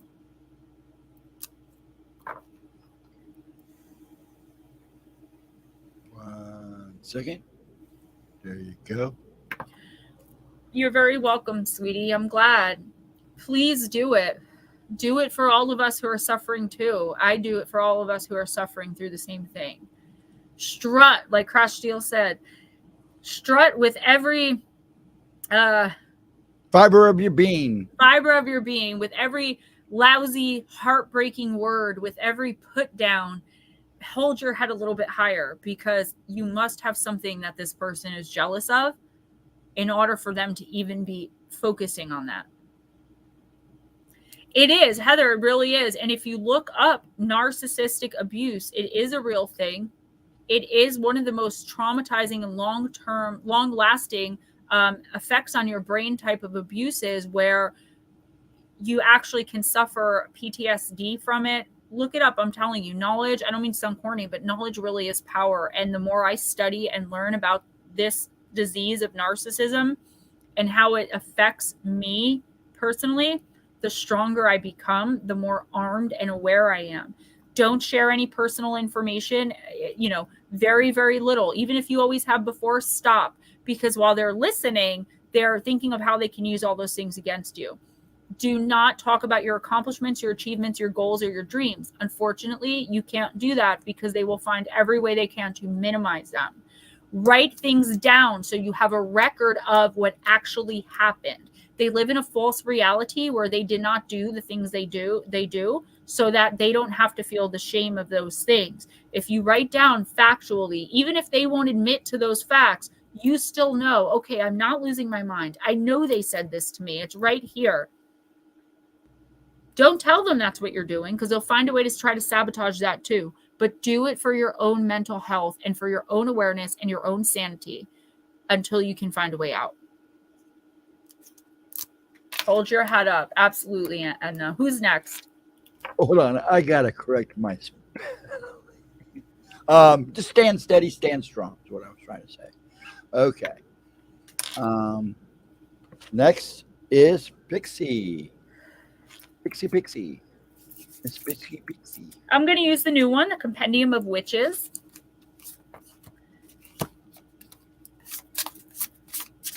Scott Morian says, thank you for saying that. I was about to say what I was waiting for earlier. Which is what, honey? Yes, and that's what I was saying before, Anna. Everything I do is wrong, and everything they do wrong is because I did something. And I have a video, a short on Facebook where she's sitting there and she's like, she opens her eyes like this and she's like, I know what I saw. And she's like, and then the narcissist is going like this, stay with me. And she goes back into this. And that's exactly what it's like. You're made to question your own reality. Living in the past, bringing up something they did 2 hours ago that hurt your feelings is living in the past, being miserable, never letting anything go. Why do you always have to bring that up? But there's never any resolution. Now I can go on and on because let me tell you, I live it every single second of every day and it is painful. And I'm only now finding my way out of it mentally. Love this person to death. Couldn't possibly love them more. But I can no longer give my whole soul to someone who breadcrumbs me and can't be bothered to celebrate anything that I do. Yeah, Scott, please email me. I usually just text with people, but I need that initial email to be able to share my phone number. All right, Miss Pixie. I love this deck. I was saying for personals, this deck actually says there are base cards and then clarification cards. I want to show you guys one more time real quick while I have it on my mind. So if you order a personal intuitive oracle reading from me for the month of August, they're half price, $20 to my PayPal or Cash App. You will get a lapis lazuli, not the ball. You'll get a palm stone like this, energetically charged and cleansed by Paranormal Pixie. You'll be entered to win that, okay? It's not definite you're going to win. And also, prize number 2 is this golden obsidian palm stone, cleansed and charged by yours truly. And this spherulite, spherulite, I can't say it, obelisk, okay?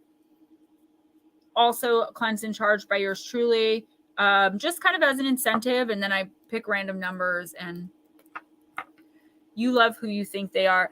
Yeah, that love bombing phase in the beginning of a relationship, they're just mirroring you back to you. So you do love yourself because you fall in love with you. They live in this world of right and wrong. There's no black and white. And they put you on this pedestal to where you're perfect. You have no flaws.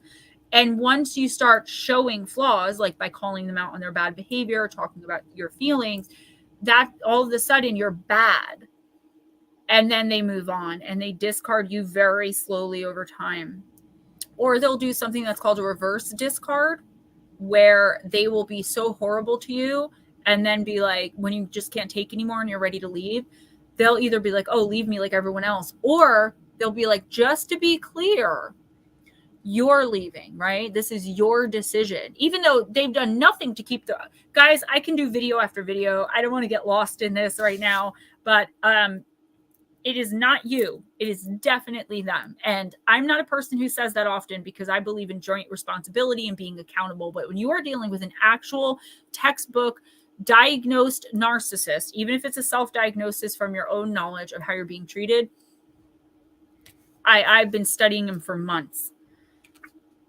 There's a channel on YouTube. She does shorts. It's Sinful. I'm going to put it right here. Anyone dealing with a narcissist, they're shorts, so they don't last long. I believe that is the name of the channel where you'll find it. That's how she spells it. She's a narcissistic abuse survivor. And exactly, they don't want you, but they don't want anyone else to have you either. And people are like, well, if they love me, then if they don't love me, they would just let me go. So they have to love me. It's like, no, you're a source of supply. That's it. That's all you are. And they are cheating because all narcissists cheat without exception. Okay. Miss Pixie, you got card number 47. It's the card of ruins, not ruined, ruins, like ancient ruins. Past trace and old wounds. Walking through the moor, your tired feet step through the soft heather that tinges the hills with purples and greens. The terrain gets more rugged as you approach the ruins of an old building nestled in brambles. A crow perched on top of it caws, "Do you remember this place?" The ruins card invites us to recall specific moments of our past, even the painful ones, and reflect on the way they shaped us. So, Miss Lara, lessons learned. Acknowledging to yourself how, Crash Deal, go get you some rest. Email me and we can talk privately. Because like I said, I can go on and on. Miss Lara, acknowledging the beautiful being you've become and all of the things positive and negative that has shaped that. And I feel like you are kind of doing that already for some reason. It's like something came up or you just understand that the universe is to that point with you now before you can move on and glow up and level up, as you said. You have to prove in a way that you've learned all these lessons. You're not going to repeat them. And they've made you stronger and better. So not dwelling, not being bitter, and understanding that everything that you've done, everything that you've achieved and accomplished was a result of the good, the bad, the ugly, and the beautiful. And I feel like you're there. I feel like even if you're not doing this already, now that you understand you're being called to do it, it's going to be a very easy task for you. And I do feel a glow up coming on for you. Some major opportunity. Maybe it's something you just kind of shadow work. Yes. Something you kind of thought of in your head, like, wouldn't that be a kick, if that happened for me? And then all of a sudden, it's like little things, little opportunities to like building to where you want to be, whether you've ever said it out loud or not. I feel like a dream, or even if it's a small goal or something you want to do for fun, it's like it's finally happening for you. And you're in a really good place to sit back and reflect and give thanks for, again, the good, the bad, the ugly, and the beautiful. Okay, now, Miss Shelley, are you still here? Oops, I just pulled it out. And Divine Empath Tarot. I didn't even see Divine Empathic come in. She came in and said hi. Shelley, Divine Empathic, and I didn't read for Eris yet. If Eris, yeah, he said he would pass till next week. Okay, I'm just making sure. Yeah, I wrote him down and skipped him by mistake. Got you. That's 2. Okay. Well, yes, she's there. Go ahead and do her. I was taking a puff. I'm sorry. That's all right. Go ahead and do Divine. Divine Empathic. I am going to use the Divine Circus. Robert, we have plenty of time. If Eris wants one, he can change his mind a little later. Yeah, no. You're definitely getting one because we've got time. Yes, we have time. I usually don't like push to end until 11. That's when I start getting like, okay, I've got to get out of here. Scott Morian said, Jesus, how do you get to date anyone if you can see all this? He blamed his sunglasses. You know what's funny is that, like, I know for me as a medium and a psychic knower, I don't actually see, like, you'd think I'd see people like this coming from a mile away. But the fact of the matter is I turned my abilities off and ignored them and hid them under drugs and alcohol for so long, that I didn't see any of this coming. Now, let me tell you something. Now, Gemma, in 2023, this will never happen to me again, ever. But I just didn't. I want it to be saved. No, she just locks us in the basement. That way we can't Stop telling people that. go. And also, Edna, yes, thank you. She said, I dismissed warning signs, Scott. Yeah, and that's what I did. I saw all these little red flags, and I was like, yeah, but look at all the amazing things. And, you know, like I said, love this person to pieces and wish with all my heart that it wasn't this way. But I know that at the end of the day, I've tried everything, and I'm not perfect, but that's the thing, you know, like I can say, I'm really sorry I messed up. How can I fix this? How can I make it work? But when the only response you get is crickets, which is nothing, walking away, acting as though you're not talking, or a lecture as to why you should be more sorry than you are, that's kind of hard, but we still got to do it. We still have to do it. Robert said, don't give away your secrets, Ghost. Divine empathic. We're using the divine circus.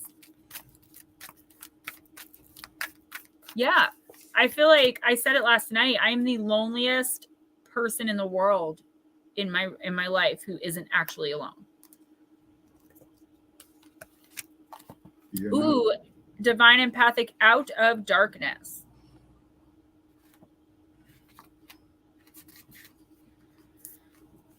Paranormal pixie, damn straight. Smoochy, right? We should have our own reality TV show, Project Husband.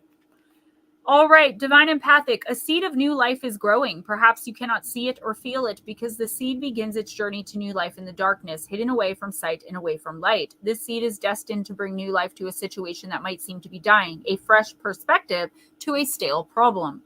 When the time is right, and that is fast approaching, the seed will push through, rise up, and reveal itself. It will no longer be just a seed, but a shoot that will grow into a plant and can then flower and bear fruit. It is not a question of whether or not it's going to happen. It is going to happen. It's just a matter of time.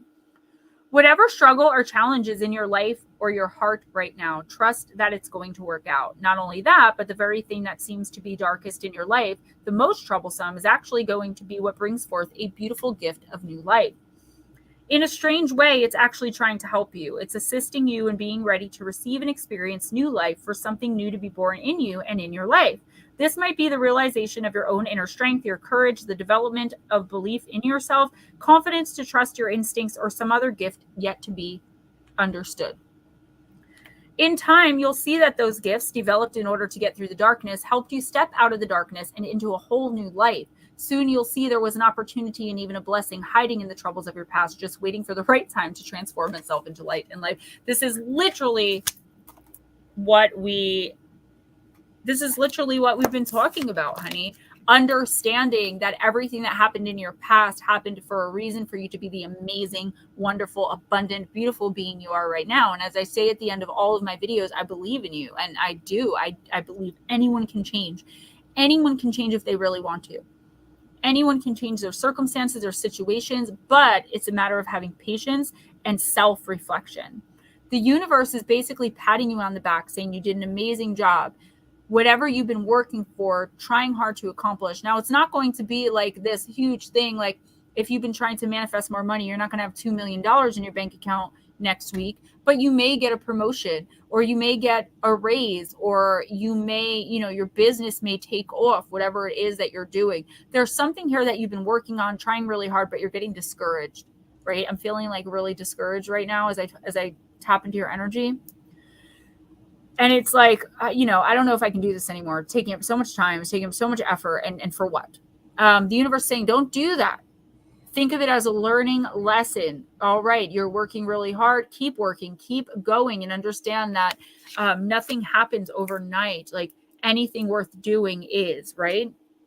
So talking about a seed you planted, it's in the dark for a while. You don't see it. You don't actually see the growth in whatever this thing is. It could be a relationship, a hobby, a job, a business. It could literally be anything.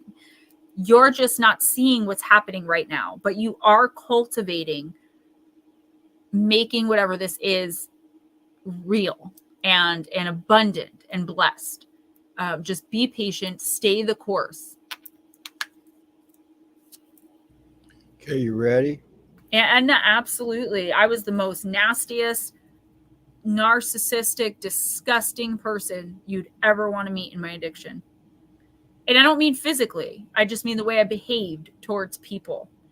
But I didn't want to be that way anymore. I wanted to have a real relationship, and I wanted to be loved, and I wanted to love, and I did all that. I do all of that because I wanted it. I could have easily stayed manipulating and toying with people and, getting what I needed and running off.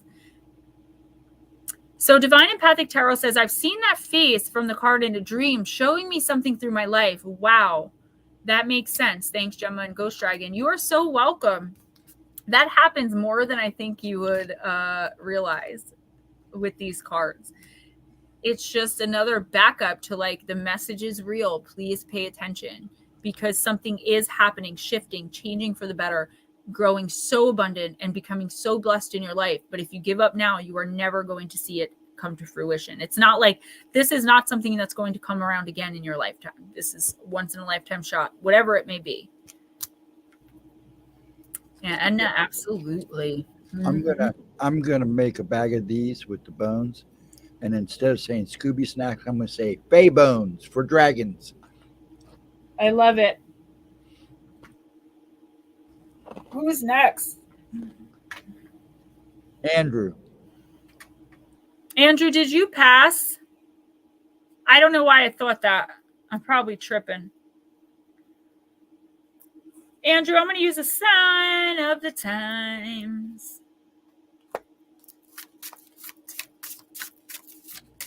he needs this, man. He hit a deer. Going downhill doing 65. He's lucky he didn't trash his truck for himself. Yeah, thank God you're okay. I mean, poor deer, but I worry more about humans than animals, to be honest.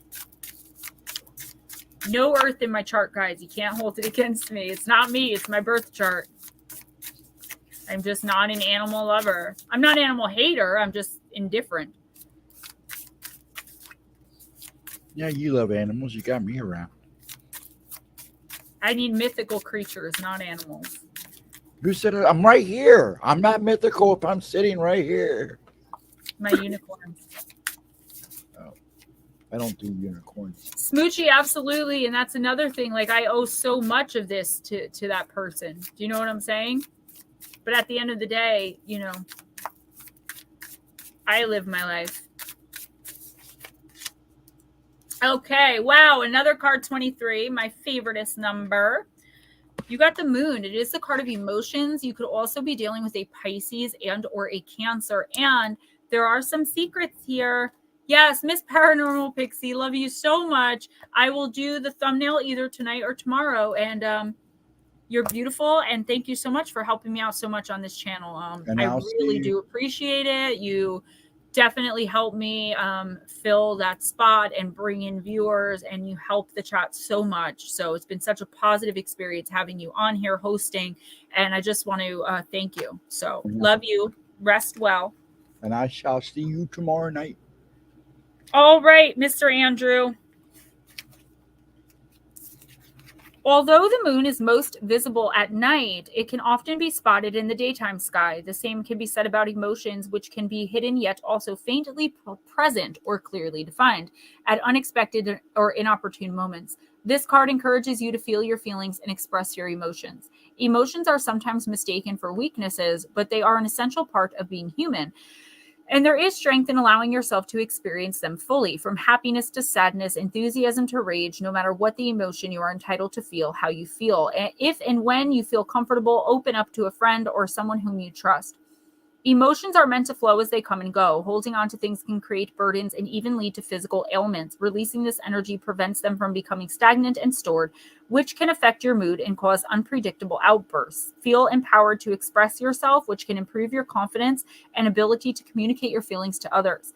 Additional meanings: tell others how you feel, release pent-up emotions. Moon phases are affecting your emotions. Pay attention to how you express your emotions. Seek emotional support from family, friends, or professionals. So, okay, Carson, 1954, what's up? Welcome. If you want a reading, let us know. Nomeo, listen. If something's bothering you, you have the right to talk about it. and acknowledge it. Okay. So if you feel like you're going to be judged for your feelings, or you're going to be ignored for your feelings, or ridiculed, or whatever the case may be, then you may want to rethink that relationship, not rethink how you're feeling. Everything that you feel is valid. That doesn't mean every thought you have is true or what's really happening, but it is valid. And the people in your life that are closest to you should be able to understand when you're hurting, in pain, or having a bad day. I do feel like something is really bothering you right now. It's like you feel, look, like I always say, if you don't know what I'm talking about, you will in the next week or two. There is something here where you feel like something is really being kept from you. But I feel it's weird, because normally it's like, okay, and eventually you'll find out what this person is keeping from you, da da da da. No, I feel like you feel like the universe may be keeping something from you. Why can't I get A, B, and C when I try so hard? Why can't I A, B? Like, I feel like that kind of thing. And the universe is saying it will all make sense and you will eventually get there. But there are lessons that need to be learned along the way. Now, someone could be keeping something like a physical secret from you. I don't feel like it's like, oh yeah, I'm going to protect him, so I'm not going to tell him this. This is more of a F him. He doesn't need to know. What he doesn't know won't hurt him, right? It's better to ask for forgiveness than permission. That type of deal. Get those people out of your life. Say what you mean and mean what you say. And I always suggest, as does the universe, you do it with kindness and love, and with understanding that it was something you needed to go through to shape who you are. But it's time to step into your power away from people, places, and things that no longer serve you. And the universe will be giving you in the next week or two the opportunity to do that. You're going to uncover some sort of major opportunity that I think is going to make you feel like maybe a little confused. You don't know which way to go. And the people that you're turning to for advice and help aren't very helpful. So where do you go from there? Your guides, your team. Talk out loud and then take time to listen. That's it. It's that simple, honestly. Vera Ray, Chillin' Charlie, what's up? Okay, Robert's now, and then you'll do Vera Ray. And then Carson, if they would like one, and Chillin' Charlie, you can get one too if you still want one, if you would like one. So Vera Ray, I am going to use the Gothic Oracle for you and Stokes.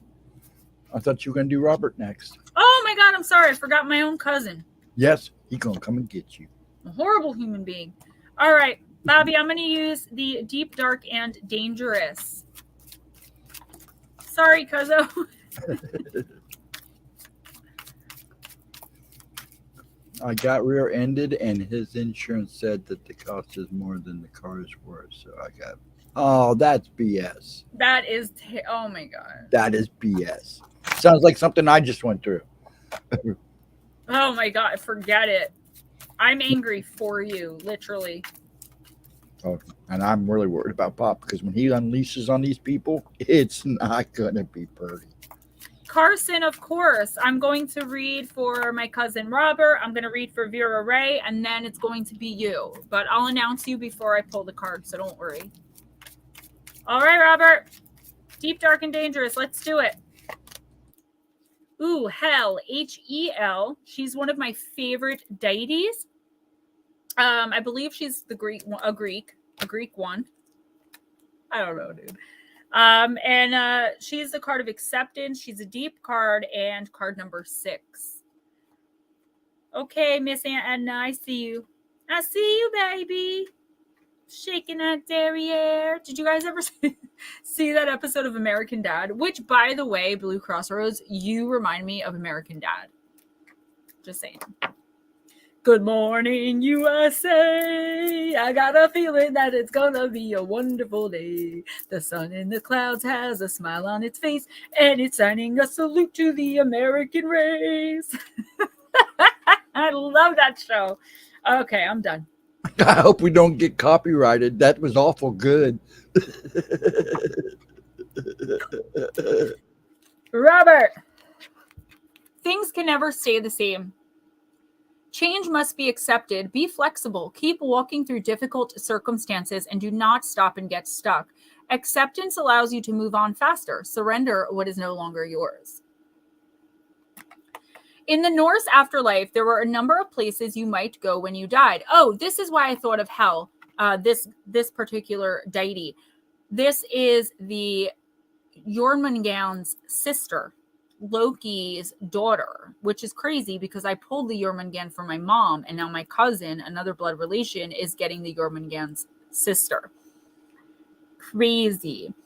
If you died fighting bravely on the battlefield, you might end up in Valhalla with the god Odin. Dying courageously, you might equally end up with the goddess Freya in her hall, the Falkvanger, the battlefield. Alternatively, you might end up with Hel. Hel was both a goddess and a place. Hel, the goddess, was a Jotun, a giant, and the daughter of the god Loki. Christian Hel, this was not to be confused in any way with the concept of Christian Hell, because Hell has one L here. This was not a place of punishment, but just an underworld. When people died in a not particularly courageous way, they went to be with Hell, a kind of benevolent middle place. It was a long and tough journey to travel to Hell, and it was considered lucky to finally arrive. It could be a cold and lonely walk, so during funerals, the dead were provided with things to make their journey easier. Despite the pervasive image of Vikings as savage warriors, history reveals that their martial expertise and penchant for war was only a small part of their story. They were innovative boat builders and navigators, and incredible traders and innovators. They held sophisticated courts and allowed women to inherit, rule territory, lead ritual, and even fight in battles should they wish to. They also lived in accordance with a wide-reaching mythos, a spiritual belief system that was shamanic, animistic, and pantheonic all at once, but that went by no formal name. The Norse people simply practiced their beliefs by taking right action in accordance with the stories and rituals passed down through the generations, and the idea of going to hell was all a part of this. No, you're not going to hell, I promise. There was a deep understanding and acceptance of dying as part of life. Although a person shouldn't die in vain or in a cowardly manner, virtue and living a good life in service to the society and gods ensured that death could be accepted and a new life in the afterworld began. Your plant companion is crowberry, and your crystal companion is thulite. Pretty purple, thulite. So, all right, Bobby, listen. What this card is saying is that everything changes, right? Everything has to come to an end. There's always some sort of new beginning. What's that song, Closing Time? Every new beginning comes from some other beginning's end, right? There's something in your life right now, a part of your life, and if you don't know what I'm talking about, you will in the next week or two, that is just not for you anymore. And I've talked a lot tonight about outgrowing people, places, and things, and that's exactly what happened. And I feel like there's a comfort zone here. So it could be a place, it could be a person, a relationship, situation, it could be employer-employee. And it's like, it's not that you don't want to move on from this. It's not like you don't want to grow and move through this and get through it, and do better. But you're so used to how things are right now and you've been so used to it for so long. It's kind of like you're conditioned. Thanks, guys. You're conditioned to just stay put and just like not strive for anything better because this is your life. This is what you chose. And the universe is saying with this card, hell no, like you can do more if you want to, and stop listening to people who tell you that, this is your lot in life. This is who you are. This is what you're doing. Stay here. Don't step out of your comfort zone, because the universe is calling you to do big things, and you definitely have the potential. If someone doesn't love you unconditionally, if, those who mind don't matter, those who matter don't mind. Okay. And the reason I say that is because if someone's going to be angry with you or not talk to you anymore because you want to move out of their house, or if someone's going to be angry with you or not talk to you anymore because you want to move across the country or get a new job or whatever the case may be, because you're making personal decisions that work for you in your life, then how much should that person really matter? Obviously, you don't matter to them because they're not being supportive at all and really have no say in what you should be doing. You have to step outside of your comfort zone because the universe has big plans in store for you. But if you don't make a move, nothing changes if nothing changes. So if you've been thinking lately, or you may start thinking about moving on from something, doing better or doing something bigger, or whatever the case may be, ending something, beginning something, whatever, The universe is saying, please go ahead. This is the perfect time to do it. He missed it. Blue Crossroads, you were on the phone. You missed the whole thing. Sorry. I sang for you, but you didn't hear it. All right, Miss Vera. Miss Vera, I know that's right. She said, no, come get me. I will drag him out of there. No help. Yo, Paranormal Chop Shop. Hello, man. There. Did you see it? Look at my new merch shirt. Yeah, baby.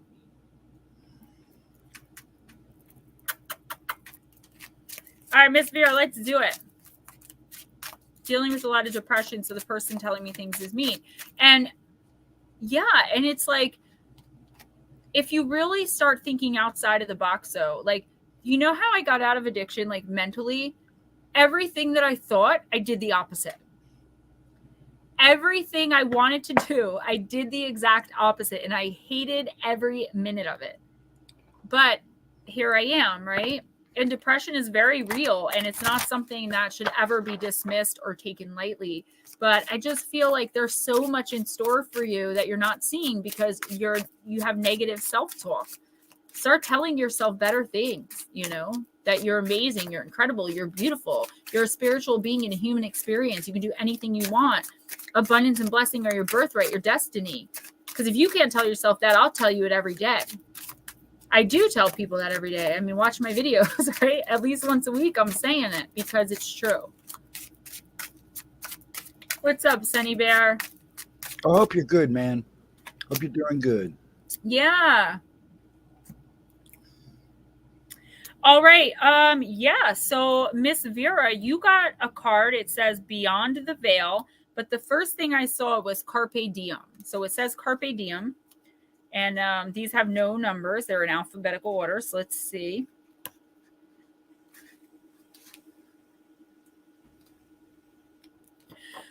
All right, awesome. It is the card of balance, okay? A veiled woman is poised and still. In her hand, she holds a skull, a reminder of inescapable mortality. You will notice the yin-yang symbol faintly covering the image like a soft film, highlighting the balance between life and death. In Eastern thought, the yin-yang symbol suggests the two complementary forces that make up life as we know it. The yin is the feminine principle, suggesting all that is female darkness and passivity. The yang is the male essence, complementing the yin with that which is male, light, and active. We all have masculinity and femininity within us. Like the sun and moon, these two forces cannot exist without one another. At the top of the card is the motto Carpe Diem, which means seize the day, a reminder to make the most of the time we have here on earth before we pass from this realm and into the next.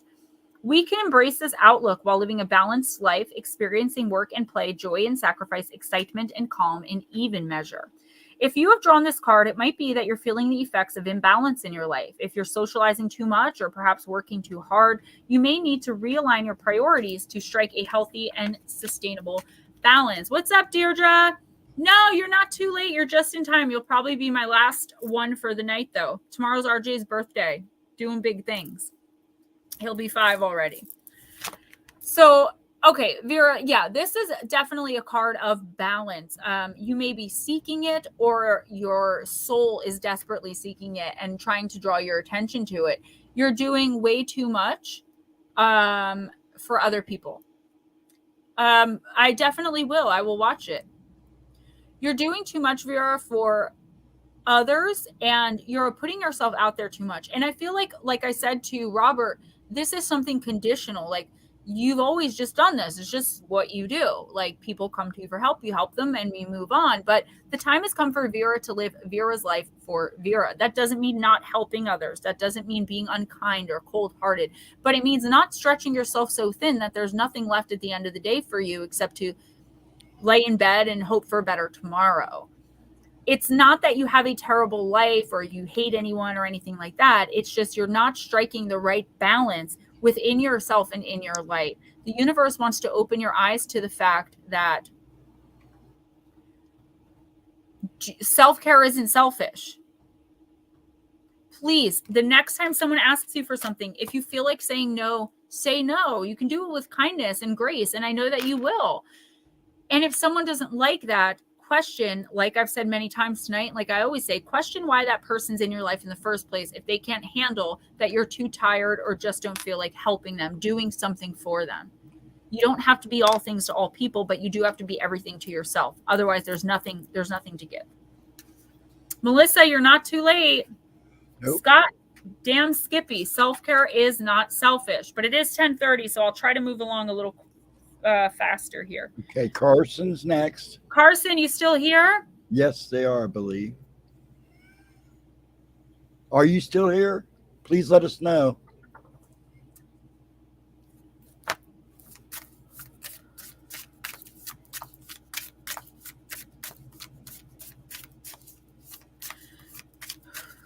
You take care, Paranormal Chop Shop. Bye, Sunny Bear. Love you. Have a good one, my good man.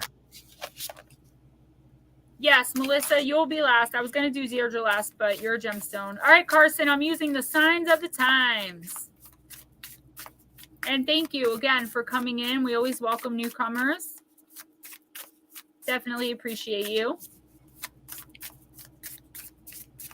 She loves the red. Everybody likes the red. Thank you. Thank you.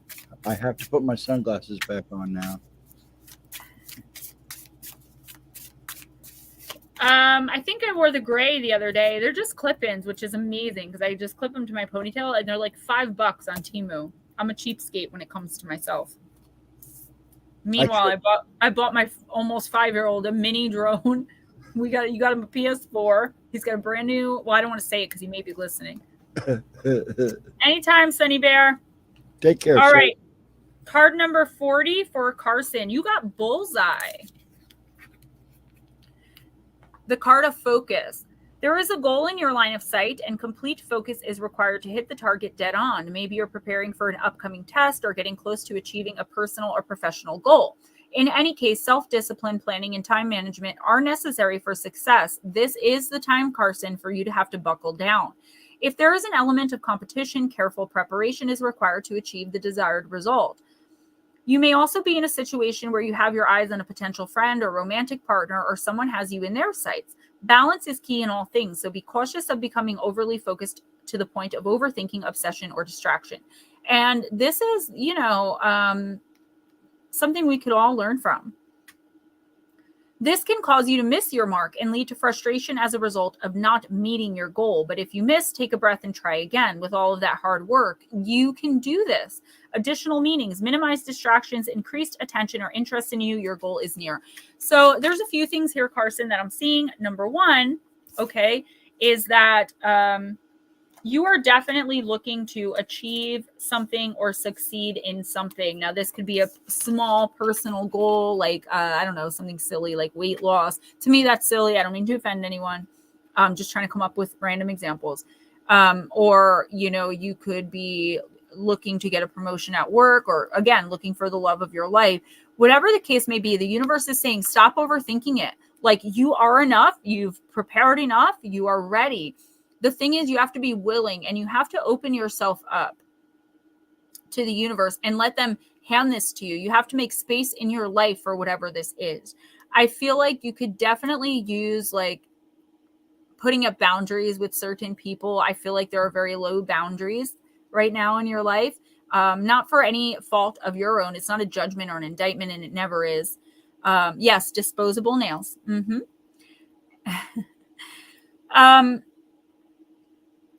Carson, I really feel like there is some outside influence affecting you right now, whether it be something that someone said to you a long time ago that you keep thinking about, like thinking you're going to fail, this is never going to work, there's something very negative here, and it could actually be a person in your life.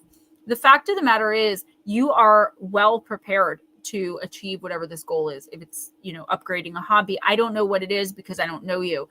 The universe is saying, focus only on like the work you've put in. Don't listen to outside nonsense. Don't overthink it. In the next week or two, you're going to get an opportunity to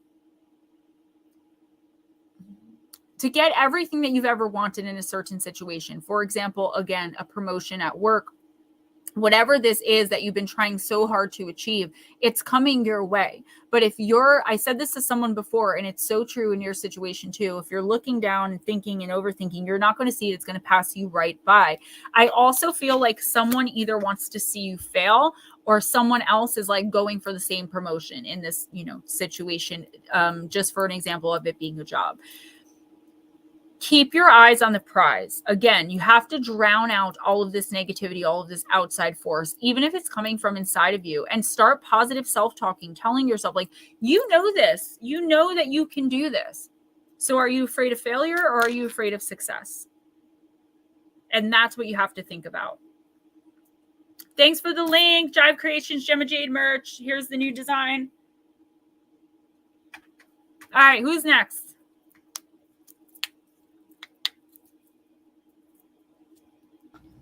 Sorry about that. It's okay. Chillin' Charlie. Chillin' Charlie. Chillin' like a Charlie. I'm going to use Magic of You. We haven't used that one yet tonight.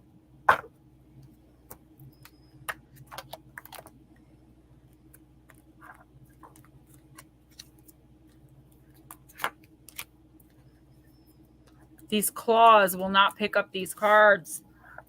I'm going to get you a picker upper.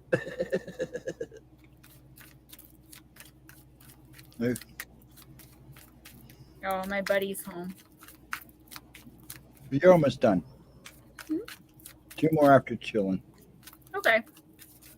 And then we're done. So no more people. Sorry. No, yeah, I had to take Deirdre. I saw Deirdre the other day, and we had like a second to talk. Deirdre, can you believe that the pharmacy actually ran out of medication? That's a trip. How does that happen? In a hospital. In a hospital specifically geared towards addiction and mental illness. They run out of the biggest medication, like, for survival. That's messed up. I think I told you. She's like, wait, what happened? I'm like, yeah. Okay. Chillin' Charlie got card number 23. Another 23 is my lucky night. My blessed night, because that is my favorite number and it keeps coming up. Panacea. There is a solution for every problem.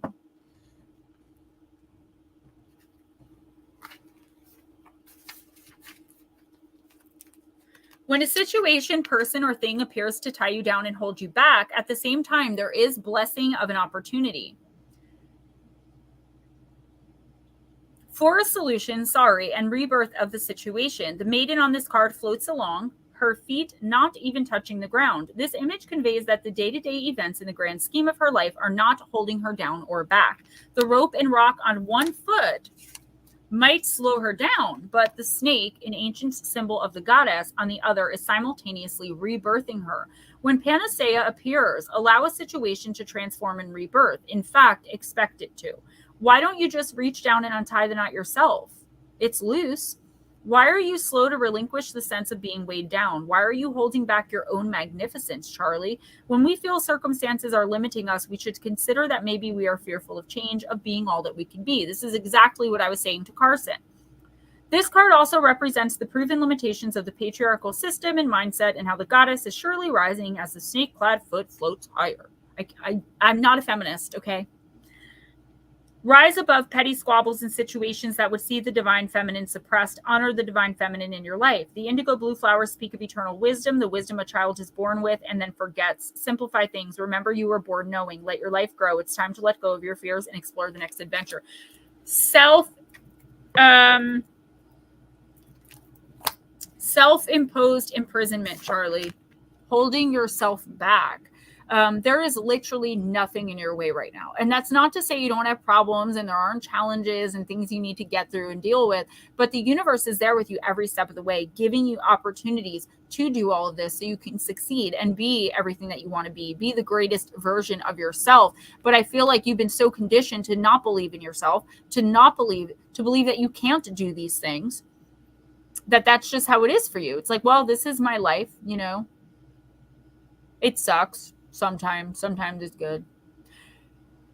You have opportunities coming in, and I do feel like one of them is in the form of a person coming in the next week or two. I'd stretch it out to maybe a month, that if you can get out of this self-imposed imprisonment and just take the first step, just 1 or 2 steps toward your goal, teeny tiny little baby steps. Carson, thank you so much. Thank you for that validation, and you're welcome anytime. We're here every Wednesday. Tomorrow night, Pixie will be here at 8 p.m. Eastern. Charlie, you have to take one step or two steps, baby steps, and every time you do, the universe will place something else in front of you that's going to help bring you higher, to help you succeed, to help you glow up and level up. Staying in one spot, stuck, stale, and stagnant is never going to get you anywhere in life except depressed, sad, lonely, isolated. Excuse me. And I feel like you've been, again, conditioned to feel this way. You've been conditioned to feel like, whatever is holding you back.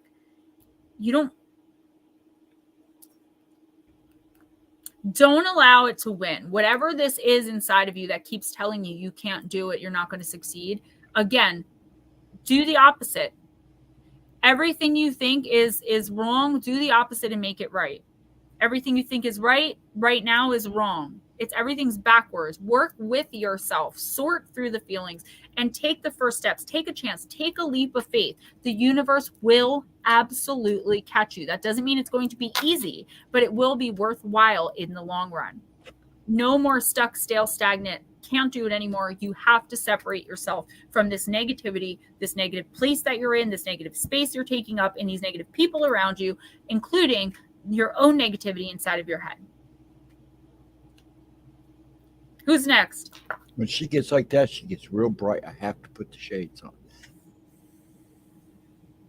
Deirdre. All right, Miss Deirdre, I'm going to use the Lantern Oracle.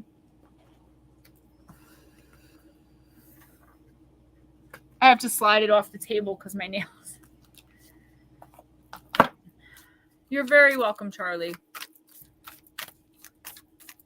Howdy, Robert. Robert is my blood relation. He is my cousin.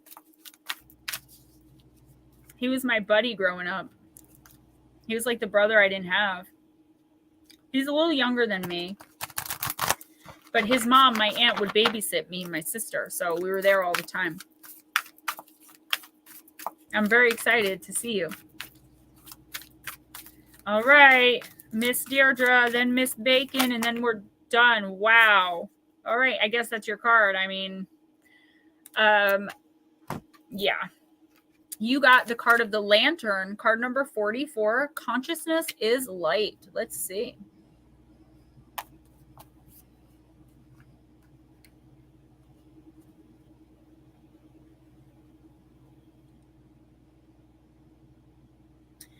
Me too. But you know what? We can make good old days now. We can make these the good old days.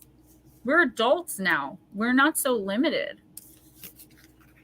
Deirdre, the crone has completed the circle of phases and perspectives pertaining to feminine consciousness. Maiden, mother, guardian, and crone. The lanterns hanging from the featured crone's wrists illuminate her world with the clarity of having integrated her spirit self with herself. She has successfully released all of the illusory filters that had created limiting effects on her mind and fed the unhelpful aspects of her ego. The white light of love that the crone is can now reach all that is within her periphery without judgment or expectation. She is now capable of objectively observing all with compassionate consideration and calm composure. The crone has shown up to remind you, Deirdre, that whenever you feel challenged in life, stop whatever you're doing and ask your spirit self, what am I being invited to learn here? Each obstacle, moment of overwhelm, and hardship offers necessary and valuable lessons to evolve us beyond being a match to it. Any perceived mistake, wrong turn, or regret plays a part in your pathway to insight and liberation. Please be assured that each currently perceived negative is presently unlit lantern and therefore opportunity to see things more clearly. Love is the only place from which to observe, be in, and reflect upon life. Proceed in the great neutralizing white light of love, where we may compassionately embrace all facets of ourselves and others. Crone's message: awareness expands as we clear the darkness with light. Clarity transforms our perception into lanterns of insight that can illuminate a way for others too. Deirdre, this is the universe telling you, like, yes, good job. You're on the right path. So why are you second guessing and questioning these opportunities that are being presented to you? it's like you've worked so hard. And I said this to someone just a few minutes ago. It's like you've worked so hard. You've put the work in spiritually, physically. You've learned the lessons. You know what the lessons are. But then when the opportunity comes to you, you're like so scattered and feel so unprepared. And the universe is saying, F what everyone else thinks. Do you. Step into your own light, step into your own power, and F the haters. We were talking before, myself and someone else in here called Crash Deal, and we were saying, whenever someone tries to make us feel bad or we start feeling bad about ourselves, just strut. I know this sounds like so typical of YouTube, like slay queen, but like that's what I want to say to you. Like, you've got this, and you know you've got this, but there's this tiny voice. And I really hope it's not someone on the outside telling you that you can't do it or you'll never make it, planting these seeds.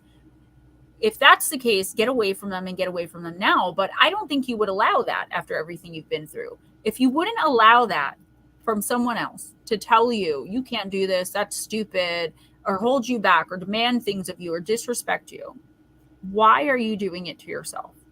And I don't feel like you're doing it to yourself all the time. I just feel like you're self-sabotaging with negative self-talk. Okay, you ready? Melissa's the last one, sweetie.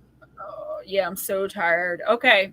I'm going to do Sign of the Times because I feel like these are the clearest cards that I have right now. Guys, don't forget, if you purchase a half-price reading, $20 through PayPal or Cash App, you will get a lapis lazuli, not the ball though. You will get a cleared and cleansed by Miss Paranormal Pixie palm stone of lapis lazuli.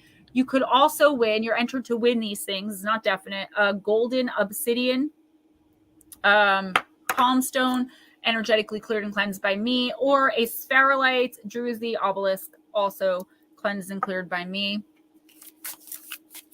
All right, Miss Inner Voice. Yeah, if you won't take it from an outside voice, honey, an outside source, don't do it to yourself. Look in the mirror and tell yourself how far you've come. Deirdre, personally, I know how far you've come. You are a badass. You are a warrior. Don't do that to yourself. Don't limit yourself like so many people have tried to limit you. And guess what? They didn't keep you down. So don't keep yourself down. It sounds so simple, but from the outside, but I know when it's happening on the inside, it's not simple. It's insane. I will, Robert. Thank you. Deirdre, I know what you meant. She said it's food to hear, and then she said good to head. We get it. Trust me. It happens to the best of us. Thank you, guys. He's probably so excited. I did his little goodie bags, got his little cupcakes. I'm excited for him. I got him a little king crown and a pin that says birthday boy. I went all out. I really did for him. And thank all of you who put donations this month because that's what's paying for his party. Thank you, Ghost Dragons, for the PlayStation 4 2 controllers and $30 card. And for all the help you always give me. All of you contributed your time, letting me vent, listening to me ramble. Means more than you guys know, believe me. Yeah, nothing wrong with it. I thought she said health. I almost repeated it out loud. But yeah, you know, it is what it is. I'm just saying. It's been a while. Just saying. All right. Card number 42. Melissa, you got the tree. It's the card of ancestry. And it has a shirt on it that says family reunion. A tree is only as strong as its roots, which tend to extend deeper into the earth with each generation. You carry the name and bloodline of those who came before you, as well as their strengths and struggles, triumphs, and traumas. Honor these ancestors by living in your purpose and learning more about where you came from. The tree is also a symbol of longevity and the desire to build a legacy and generational wealth for your family. If you have received signs to put up an altar or develop deeper connections with living family members, this is the time to follow through and reinforce those bonds. The card could indicate a family or legacy-related matter that needs your attention, possibly involving property, inheritances, or uncovering a truth from your past in your family. You may be the one who has been assigned the task of breaking generational curses, and unfortunately, you are. Most of us in here are. Yeah, dancing dragon. Instead, it's going to be a dancing rat that I'm going to have to communicate with. I'm only afraid of rodents. That's it. In my whole life, that's all I'm scared of. And I have to do this Chuck E. Cheese thing. Anyway, additional meanings. Place offerings on your altar. Connect with ancestral practices. Spend time learning from your family. Family may be growing. Find strength and comfort in where you came from. Melissa, I'm not going to read what you're saying right now. Because here's the thing. what I'm getting. I want you to get what I'm getting before I read what you said. This could also mean the breaking of generational curses, traumas, trauma bonds, all that stuff. That's what we're all doing in this generation. Unfortunately, if you're 35 or older, between like 35 and I would say 70, even older, who knows, 35 to 110, we're being called to break ancestral bonds. And that's so hard to do and requires so much work. And we always end up going through things like abuse and trauma and addictions and more abuse, you know, and then self-abuse and then all of this crazy stuff. But that's because once we come through it, our ancestors from us on down will be better off for it. Unfortunately, we are the generation meant to struggle, but we are also the generation meant to survive. Okay. I feel like this is a disconnect. And it's for a good reason. This is meant to happen. In order for some people, this just has to happen. You have to break off certain family members. They are no good for you. They serve no purpose. Accept comfort in the fact that you have family around. But are they really family? Are they really acting like family? Do you feel a bond with them? Then their job is done. I know it's hard to let go when it's your parents. Okay, I just read it's not a bad thing to get disowned. If your parents are in the habit of disowning you, and a habit once, maybe they don't need to be in your life. You're learning, you're changing, you're growing. You're going through enough. Do you really need that from anyone right now? What's parents? Okay, they're your parents. Are they behaving like parents? No. Move on from it as best as you can. I know it's painful, but guess what? You've been through worse. You've gotten through worse. You've stood through worse. You're standing here now. You are strong. You are amazing. You are lovable. You are wanted. You are perfectly imperfect, just the way you're supposed to be. Don't accept the manipulation. Shut it down. No more. Love you guys. Thank you for hanging out tomorrow at 8 p.m. Eastern. Do not forget, Paranormal Pixie will be on for as long as she wants to be on, talking about things and stuff and spiritual things. JiveCreations.com for Gemma Jade merch, okay? Also on the back, it says Gemma Jade Paranormal YouTube in that drippy font that I like so much. There are so many things on there, guys. Everything, the price includes shipping. So when you check out, it'll say free shipping. But understand that shipping is included in the price. It was just a glitch in the website. Easier that way. Everything's under $40, including shipping in the United States. If you send me a picture of merch that you purchased, wearing it, holding it, drinking from it, bumper sticker on your car, whatever it may be. I even have Gemma Jade puzzles, okay? That's how I roll.